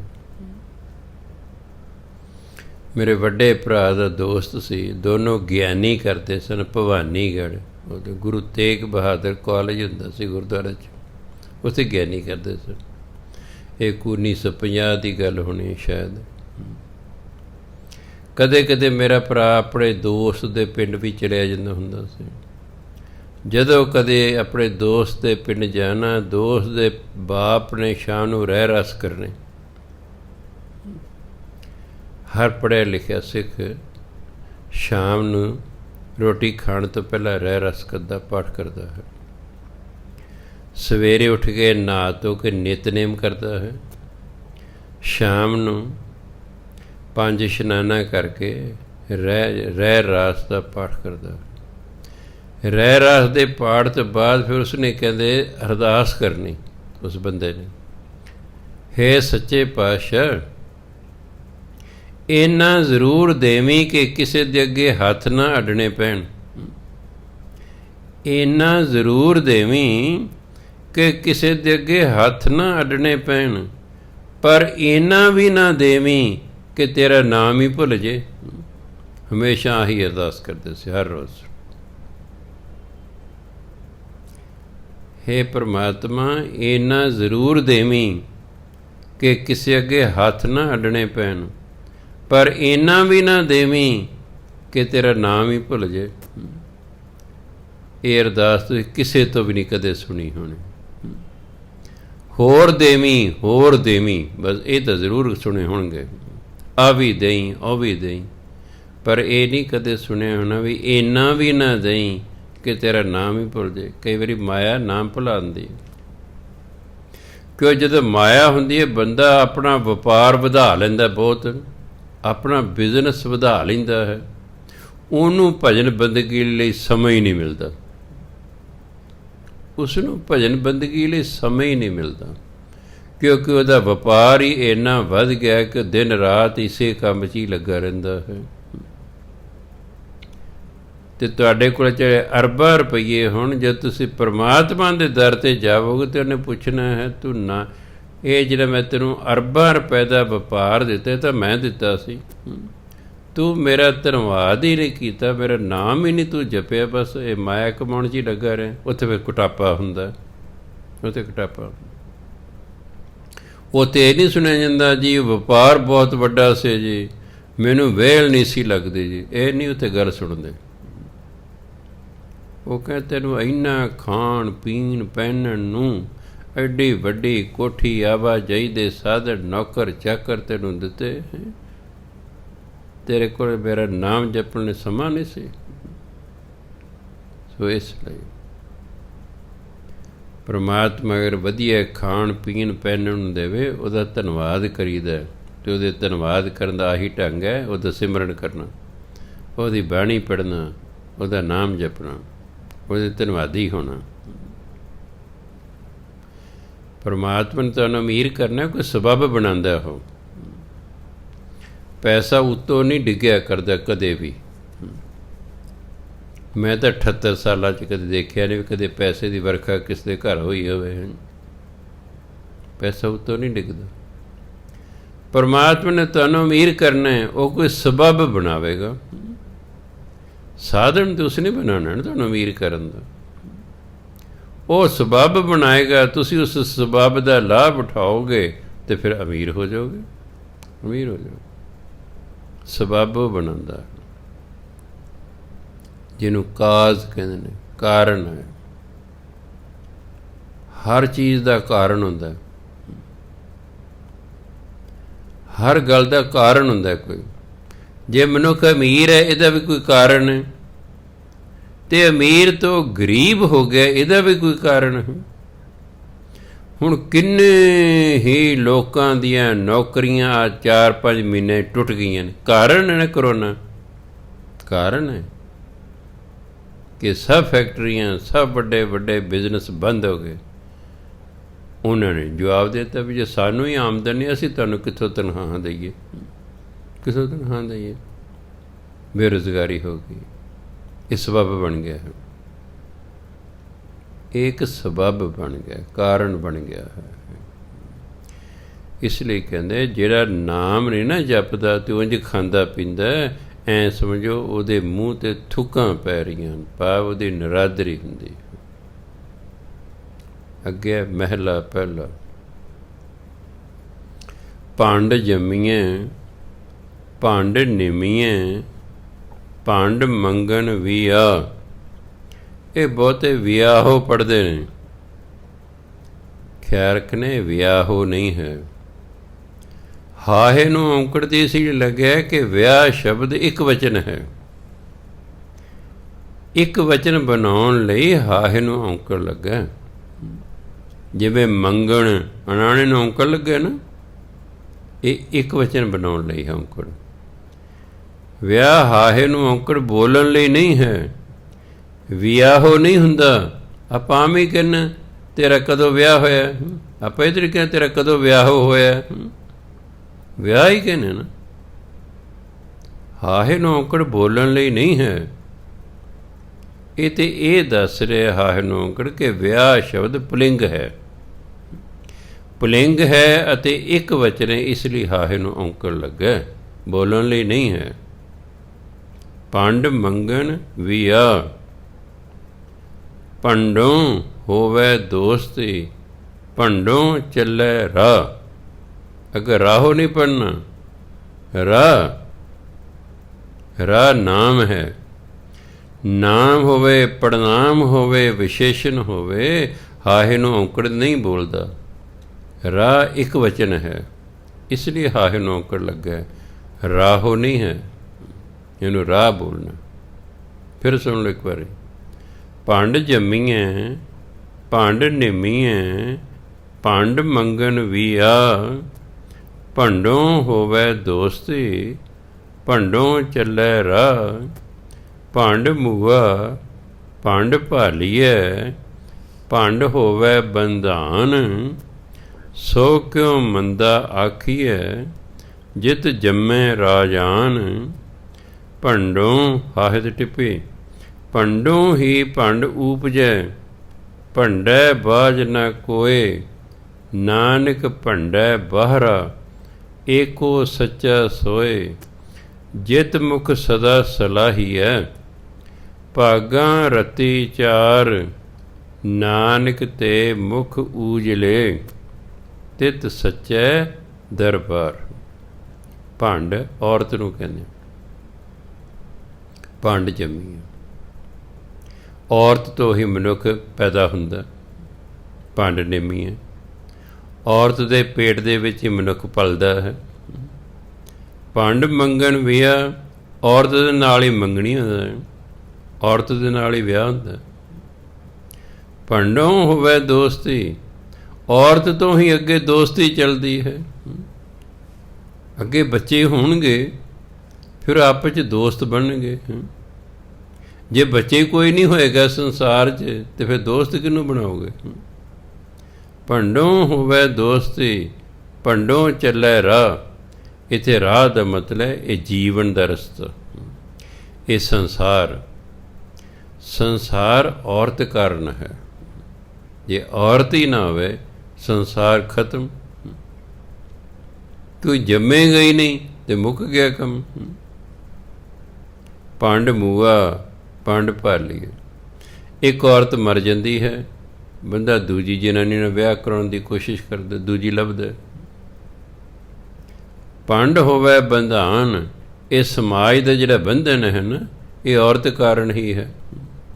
ਭੈਣ ਭਰਾ, ਰਿਸ਼ਤੇਦਾਰ, ਦੋਸਤ ਮਿੱਤਰ, ਦੇਖੋ ਇਹ ਸਾਰਾ ਬੰਧਾਨ ਔਰਤ ਕਾਰਨ ਹੈ। ਇਸ ਲਈ ਕਹਿੰਦੇ ਸੋ ਕਿਉ ਮੰਦਾ ਆਖੀਐ, ਜਿਤ ਜੰਮੈ ਰਾਜਾਨ। ਰਾਜੇ ਦਾ ਬਹੁਵਚਨ ਹੈ ਰਾਜਾਨ। ਜਿਨੇ ਰਾਜੇ ਮਹਾਰਾਜੇ ਪੈਦਾ ਕੀਤੇ ਜਿਸ ਔਰਤ ਨੇ, ਉਹਨੂੰ ਮਾੜਾ ਕਿਉਂ ਕਹਿੰਦੇ ਹੋ? ਗੁਰੂ ਨਾਨਕ ਦੇਵ ਜੀ ਤੋਂ ਪਹਿਲਾਂ ਔਰਤ ਨੂੰ ਨਿੰਦਿਆ ਜਾਂਦਾ ਸੀ, ਹੁਣ ਵੀ ਪਸੰਦ ਨਹੀਂ ਕਰਦੇ। ਲੜਕੀ ਘਰ 'ਚ ਪੈਦਾ ਹੋ ਜਾਏ, ਖਾਸ ਕਰਕੇ ਬੰਦੇ ਨਹੀਂ, ਇਹ ਜਨਾਨੀਆਂ ਤਾਂ ਬਿਲਕੁਲ ਨਹੀਂ ਪਸੰਦ ਕਰਦੇ। ਜਨਾਨੀ ਨੂੰ ਪਸੰਦ ਹੀ ਨਹੀਂ ਕਰਦੀ। ਪਤਾ ਨਹੀਂ ਕੀ ਕਾਰਨ ਹੈ। ਘਰਾਂ ਜਿਹੜੇ ਲੜਾਈ ਝਗੜੇ ਹੁੰਦੇ ਨੇ, ਜਨਾਨੀਆਂ ਹੀ ਕਰਦੀਆਂ ਨੇ। ਨੂੰਹ ਸੱਸ ਹੋ ਗਈ, ਭਰਜਾਈ ਨਨਾਣ ਹੋ ਗਈ, ਇਸ ਤਰ੍ਹਾਂ ਇਹ ਔਰਤਾਂ ਹੀ ਔਰਤਾਂ ਨੂੰ ਪਸੰਦ ਨਹੀਂ ਕਰਦੀਆਂ। ਕੋਈ ਔਰਤ ਨਹੀਂ ਚਾਹੁੰਦੀ ਉਹਦੇ ਘਰ ਲੜਕੀ ਪੈਦਾ ਹੋਵੇ। ਉਹਨੂੰ ਪੁੱਛਿਆ ਜੇ ਲੜਕੀ ਹੀ ਨਹੀਂ ਹੋਵੇਗੀ, ਇਹ ਸੰਸਾਰ ਚੱਲ ਹੀ ਨਹੀਂ ਸਕਦਾ। ਫਿਰ ਲੜਕੀਆਂ ਨੇ ਤਾਂ ਰਾਜੇ ਮਹਾਰਾਜੇ ਪੈਦਾ ਕੀਤੇ ਨੇ, ਫਿਰ ਇਹ ਕਿਵੇਂ ਮਾੜੀਆਂ ਹੋ ਸਕਦੀਆਂ ਵੇ? ਜਿੰਨੇ ਰਾਜੇ ਮਹਾਰਾਜੇ ਨੇ ਮਾਂ ਦੇ ਪੇਟ ਤੋਂ ਹੀ ਪੈਦਾ ਹੋਏ ਨਾ, ਔਰਤ ਨੇ ਪੈਦਾ ਕੀਤੇ ਨੇ ਇਹ। ਤੇ ਜਿਸ ਔਰਤ ਨੇ ਰਾਜੇ ਮਹਾਰਾਜੇ ਪੈਦਾ ਕੀਤੇ ਨੇ, ਕਹਿੰਦੇ ਉਹਨੂੰ ਤੁਸੀਂ ਕਿਉਂ ਨਿੰਦਦੇ ਹੋ? ਔਰਤ ਨੂੰ ਔਰਤ ਕਰਕੇ ਨਹੀਂ ਨਿੰਦਣਾ ਚਾਹੀਦਾ। ਹਾਂ, ਕੋਈ ਚੰਗਾ ਮੰਦਾ ਹੈ, ਉਹ ਗੱਲ ਵੱਖਰੀ ਹੈ। ਜਿਵੇਂ ਸਿੱਖ ਨੂੰ ਕਿਸੇ ਨੂੰ ਦੂਜੇ ਦਾ ਧਰਮ, ਦੂਜੇ ਦੀ ਜਾਤੀ ਕਰਕੇ ਨਹੀਂ ਨਿੰਦਣਾ ਚਾਹੀਦਾ ਕਿ ਸਾਡੇ ਧਰਮ ਦਾ ਨਹੀਂ ਹੈ ਜਾਂ ਮੇਰੀ ਜਾਤ ਦਾ ਨਹੀਂ ਹੈ। ਇਸ ਤਰ੍ਹਾਂ ਨਫ਼ਰਤ ਨਹੀਂ ਕਰਨੀ। ਹਾਂ, ਬੰਦਾ ਚੰਗਾ ਨਹੀਂ, ਉਹਦੇ ਨਾ ਵਰਤੋ, ਨਾ ਵਰਤੋ, ਪਰ ਉਸ ਨੂੰ ਜਾਤ ਜਾਂ ਧਰਮ ਦੇ ਆਧਾਰ 'ਤੇ ਨਫ਼ਰਤ ਕਰਨਾ ਸਿੱਖ ਧਰਮ 'ਚ ਮਨ੍ਹਾ ਕੀਤਾ ਹੋਇਆ ਵੀ ਕਿਸੇ ਨੂੰ ਵੀ ਜਾਤ, ਧਰਮ, ਬੋਲੀ ਦੇ ਆਧਾਰ 'ਤੇ ਨਫ਼ਰਤ ਨਹੀਂ ਕਰਨੀ। ਇਸ ਵੇਲੇ ਹਿੰਦੁਸਤਾਨ 'ਚ ਧਰਮਾਂ ਦੇ ਆਧਾਰ 'ਤੇ ਕਿੰਨੀ ਨਫ਼ਰਤ ਫੈਲਾਈ ਜਾ ਰਹੀ ਹੈ। ਗਾਲਾਂ ਕੱਢੀਆਂ ਜਾ ਰਹੀਆਂ ਨੇ, ਇਹਨਾਂ ਨੂੰ ਗੋਲੀ ਮਾਰੋ, ਇਹਨਾਂ ਕੋਲ ਸਾਡਾ ਦੇਸ਼ ਛੱਡ ਜਾਓ, ਪਤਾ ਨਹੀਂ ਕੀ ਕੁਛ ਕਹਿੰਦੇ ਨੇ ਪੋਲੀਟੀਕਲ ਬੰਦੇ। ਇੰਨੀ ਨਫ਼ਰਤ ਫੈਲਾਉਂਦੇ ਨੇ ਇੱਕ ਦੂਜੇ ਧਰਮ ਦੇ ਵਿਰੁੱਧ। ਇਹ ਤਾਂ ਇੱਕ ਸਿੱਖ ਹੀ ਨੇ ਜਿਹੜੇ ਇਸ ਤਰ੍ਹਾਂ ਨਹੀਂ ਕਹਿੰਦੇ। ਸਿੱਖ ਕਿਸੇ ਮੁਸਲਮਾਨ ਨੂੰ ਨਿੰਦੇ ਨਹੀਂ, ਕਿਸੇ ਹਿੰਦੂ ਨੂੰ ਨਹੀਂ ਕਹਿੰਦੇ, ਕਿਸੇ ਨੂੰ ਕੋਈ ਪਾਰਸੀ ਨੂੰ ਨਹੀਂ ਕਹਿੰਦੇ, ਈਸਾਈ ਨੂੰ ਕੁਛ ਨਹੀਂ ਕਹਿੰਦੇ। ਇਸ ਤਰ੍ਹਾਂ ਹੀ ਨਫ਼ਰਤ ਕਰਦੇ ਹੋ ਕਿ ਉਹ ਸਾਡੇ ਖੂਨ ਦੇ ਵਿੱਚ ਗੁਰੂ ਮਹਾਰਾਜ ਦੀ ਸਿੱਖਿਆ ਹੈ ਕਿ ਅਸੀਂ ਕਿਸੇ ਨੂੰ ਵੀ ਧਰਮ ਜਾਂ ਜਾਤੀ ਦੇ ਆਧਾਰ 'ਤੇ ਨਫ਼ਰਤ ਨਹੀਂ ਕਰਨੀ। ਤਾਂ ਗੁਰੂ ਮਹਾਰਾਜ ਕਹਿੰਦੇ ਬਈ ਜਿਸ ਔਰਤ ਨੇ ਰਾਜੇ ਮਹਾਰਾਜੇ ਪੈਦਾ ਕੀਤੇ, ਤੁਸੀਂ ਉਸ ਨੂੰ ਕਿਉਂ ਨਿੰਦਦੇ ਹੋ? ਭੰਡੋਂ ਹੀ ਭੰਡ ਉਪਜੈ, ਇੱਕ ਔਰਤ ਤੋਂ ਹੀ ਦੂਜੀ ਔਰਤ ਪੈਦਾ ਹੁੰਦੀ ਹੈ। ਭੰਡੈ ਬਾਝ ਨਾ ਕੋਏ, ਔਰਤ ਤੋਂ ਬਿਨਾਂ ਤਾਂ ਕੋਈ ਪੈਦਾ ਹੀ ਨਹੀਂ ਹੋ ਸਕਦਾ। ਔਰਤ ਤੋਂ ਬਿਨਾਂ ਤਾਂ ਕੋਈ ਪੈਦਾ ਹੀ ਨਹੀਂ ਹੋ ਸਕਦਾ। ਹਾਂ, ਔਰਤ ਤੋਂ ਬਿਨਾਂ ਇੱਕ ਹੈ। ਨਾਨਕ ਭੰਡੈ ਬਾਹਰਾ, ਏਕੋ ਸੱਚਾ ਸੋਏ। ਇੱਕ ਪਰਮਾਤਮਾ ਹੈ ਜਿਹੜਾ ਔਰਤ ਤੋਂ ਪੈਦਾ ਨਹੀਂ ਹੋਇਆ, ਬਾਕੀ ਸਾਰੇ ਹੀ ਔਰਤ ਤੋਂ ਪੈਦਾ ਹੋਏ। ਪਰਮਾਤਮਾ ਆਪਣੇ ਆਪ ਤੋਂ ਪੈਦਾ ਹੋਇਆ, ਉਹ ਕਿਸੇ ਤੋਂ ਪੈਦਾ ਨਹੀਂ ਹੋਇਆ। ਉਸ ਪਰਮਾਤਮਾ ਤੋਂ ਬਿਨਾਂ ਨਾਨਕ ਭੰਡੈ ਬਾਹਰਾ, ਔਰਤ ਤੋਂ ਬਿਨਾਂ ਏਕੋ ਸੱਚਾ ਸੋਏ। ਇੱਕ ਪਰਮਾਤਮਾ ਹੀ ਹੈ ਜਿਹੜਾ ਔਰਤ ਤੋਂ ਬਿਨਾਂ ਹੈ। ਜਿਤ ਮੁਖ ਸਦਾ ਸਲਾਹੀ ਹੈ, ਭਾਗਾਂ ਰਤੀ ਚਾਰ। ਜਿਸ ਮੁਖ ਦੇ ਨਾਲ ਸਦਾ ਹੀ ਪਰਮਾਤਮਾ ਦੀ ਸਿਫਤ ਸਲਾਹ ਕੀਤੀ ਜਾਂਦੀ ਹੈ, ਉਹ ਮੁਖ ਤੇ ਭਾਗਾਂ ਵਾਲਾ ਹੈ। ਰਤੀ ਚਾਰ, ਉਹ ਤੇ ਸੁੰਦਰ ਹੈ, ਉਹ ਤੇ ਲਾਲ ਸੁਰਖ ਹੈ, ਉਹ ਤੇ ਸੁੰਦਰ ਹੈ, ਉਹ ਤੇ ਭਾਗਾਂ ਵਾਲਾ ਹੈ। ਜਿਸ ਮੁਖ ਦੇ ਨਾਲ ਪਰਮਾਤਮਾ ਦੀ ਸਦਾ ਸਿਫਤ ਸਲਾਹ ਕੀਤੀ ਜਾਂਦੀ ਹੈ। ਨਾਨਕ ਤੇ ਮੁਖ ਉਜਲੇ, ਤਿਤ ਸੱਚੈ ਦਰਬਾਰ। ਸੱਚੈ ਪਰਮਾਤਮਾ ਦੇ, ਪਰਮਾਤਮਾ ਦੇ ਦਰਬਾਰ 'ਚ ਉਹ ਮੁਖ ਉਜਲੇ ਹਨ। ਕਿਹੜੇ? ਜਿਹੜੇ ਪਰਮਾਤਮਾ ਦਾ ਨਾਮ ਜਪਦੇ ਰਹਿੰਦੇ, ਉਹਦੀ ਸਿਫਤ ਸਲਾਹ ਕਰਦੇ ਨੇ, ਉਹ ਪਰਮਾਤਮਾ ਦੇ ਦਰ 'ਤੇ ਮੁਖ ਉਜਲੇ ਹੁੰਦੇ ਹਨ। ਇਸ ਲਈ ਅਸੀਂ ਪਰਮਾਤਮਾ ਦੀ ਸਿਫਤ ਸਲਾਹ ਕਰਨੀ, ਔਰਤ ਦਾ ਸਤਿਕਾਰ ਕਰਨਾ ਹੈ, ਉਹਨੂੰ ਔਰਤ ਕਰਕੇ ਨਹੀਂ ਨਿੰਦਣਾ, ਔਰਤ ਨੂੰ ਔਰਤ ਕਰਕੇ ਨਹੀਂ ਨਿੰਦਣਾ, ਸਤਿਕਾਰ ਕਰਨਾ। ਜਿਵੇਂ ਬਾਹਰਲੇ ਦੇਸ਼ਾਂ ਵਿੱਚ ਬੱਚੇ ਅਤੇ ਬੁੱਢੇ ਦਾ ਬਹੁਤ ਸਤਿਕਾਰ ਕੀਤਾ ਜਾਂਦਾ। ਇੱਕ ਬਜ਼ੁਰਗ ਸੜਕ ਪਾਰ ਕਰ ਰਿਹਾ ਹੈ, ਦੋਨੋਂ ਪਾਸੇ ਦਾ ਟ੍ਰੈਫਿਕ ਰੁਕ ਜਾਂਦਾ। ਜਦੋਂ ਬਜ਼ੁਰਗ ਜਾਂ ਬੱਚਾ ਸੜਕ ਪਾਰ ਕਰ ਜਾਂਦਾ, ਫਿਰ ਟ੍ਰੈਫਿਕ ਚੱਲਦਾ। ਆਪਣੇ ਆਪ ਹੀ ਲੋਕ ਰੋਕ ਲੈਂਦੇ ਨੇ ਵੀ ਬਜ਼ੁਰਗ ਸੜਕ ਪਾਰ ਕਰ ਰਿਹਾ ਹੈ, ਅਸਤੇ ਤੇ ਟੀ ਟੀ ਟੀ ਟੀ ਕਰੀ ਜੇ, ਉਸ ਉਹਦੇ ਉੱਤੇ ਚੜ੍ਹਾ ਦਈਏ। ਬਾਹਰਲੇ ਦੇਸ਼ ਨੇ ਉੱਥੇ ਬਹੁਤ ਸਤਿਕਾਰ ਕਰਦੇ ਬਜ਼ੁਰਗ ਦਾ। ਰੁਕ ਜਾਂਦੇ, ਦੋਨੋਂ ਪਾਸੇ ਦਾ ਟ੍ਰੈਫਿਕ ਰੁਕ ਜਾਂਦਾ ਹੈ। ਜਦੋਂ ਬਜ਼ੁਰਗ ਸੜਕ ਕ੍ਰੋਸ ਕਰ ਜਾਂਦਾ, ਫਿਰ ਟ੍ਰੈਫਿਕ ਚੱਲਦਾ ਹੈ। ਇੱਕ ਵਾਰੀ ਮੇਰੇ ਇੱਕ ਵਿਦਿਆਰਥੀ ਬਹੁਤ ਸਮਾਂ ਪਹਿਲਾਂ, ਉਹ ਬਿਦਰ ਤੋਂ ਉਹਨੇ ਇੰਜੀਨੀਅਰਿੰਗ ਕੀਤੀ। ਉਦੋਂ ਇੱਥੇ ਪੰਜਾਬ ਤਾਂ ਹੁੰਦਾ ਹੀ ਨਹੀਂ ਸੀ ਕੋਈ ਇੰਜੀਨੀਅਰਿੰਗ ਕਾਲਜ। ਉੱਥੋਂ ਕਰਕੇ ਕਰਨਾਟਕ ਦੇ ਵਿੱਚ ਬਿਦਰ ਹੈ, ਆਇਆ। ਫਿਰ 2 ਸਾਲ ਲਈ ਉਹ M.Tech ਕਰਨ ਲਈ ਆਸਟ੍ਰੇਲੀਆ ਚਲਿਆ ਗਿਆ। ਉਦੋਂ ਬੱਚੇ ਪੜ੍ਹ ਕੇ ਵਾਪਸ ਆ ਜਾ, ਕਦੇ ਰਹਿਣ ਨਹੀਂ ਸੀ ਜਾਂਦੇ, ਵਾਪਸ ਆ ਗਏ। ਮੈਂ ਕਿਹਾ ਆਸਟ੍ਰੇਲੀਆ ਦੀ ਕੋਈ ਖਾਸ ਗੱਲ ਸੁਣਾ। ਉਦੋਂ ਮੈਨੂੰ ਅੰਕਲ ਜੀ ਕਹਿੰਦੇ, ਸਰ ਕਹਿੰਦੇ ਸੀ, ਕਿਉਂ ਮੇਰੇ ਕੋਲ ਟਿਊਸ਼ਨ ਪੜ੍ਹਦੇ ਹੁੰਦੇ ਸੀ। ਕਹਿੰਦੇ ਸਰ ਜੀ, ਕੁੱਤਾ ਸੜਕ 'ਤੇ ਜਾ ਰਿਹਾ ਨਾ, ਅੱਗੇ ਲਾਲ ਬੱਤੀ ਹੋ ਗਈ, ਕੁੱਤਾ ਉੱਥੇ ਹੀ ਖੜ੍ਹ ਜਾਂਦਾ। ਜਦੋਂ ਹਰੀ ਬੱਤੀ ਹੁੰਦੀ ਹੈ, ਕੁੱਤਾ ਫਿਰ ਸੜਕ ਪਾਰ ਕਰਦਾ। ਕੁੱਤਾ ਸੜਕ 'ਤੇ ਤੁਰਿਆ ਜਾ ਰਿਹਾ, ਅੱਗੇ ਲਾਲ ਬੱਤੀ ਹੋ ਗਈ ਹੈ, ਕੁੱਤਾ ਉੱਥੇ ਹੀ ਖਲੋ ਜਾਂਦਾ। ਜਦੋਂ ਹਰੀ ਬੱਤੀ ਹੁੰਦੀ ਹੈ, ਕੁੱਤਾ ਫਿਰ ਚੱਲਦਾ ਹੈ। ਅਤੇ ਮੈਂ ਕਿਹਾ ਹਿੰਦੁਸਤਾਨ ਦੇ ਲੋਕਾਂ ਨਾਲੋਂ ਆਸਟ੍ਰੇਲੀਆ ਦੇ ਕੁੱਤੇ ਕਿਤੇ ਚੰਗੇ। ਬਾਕੀ ਬਾਤਾਂ ਫਿਰ ਕਦੇ ਕਰਾਂਗੇ। ਵਾਹਿਗੁਰੂ ਜੀ ਕਾ ਖਾਲਸਾ, ਵਾਹਿਗੁਰੂ ਜੀ ਕੀ ਫਤਿਹ।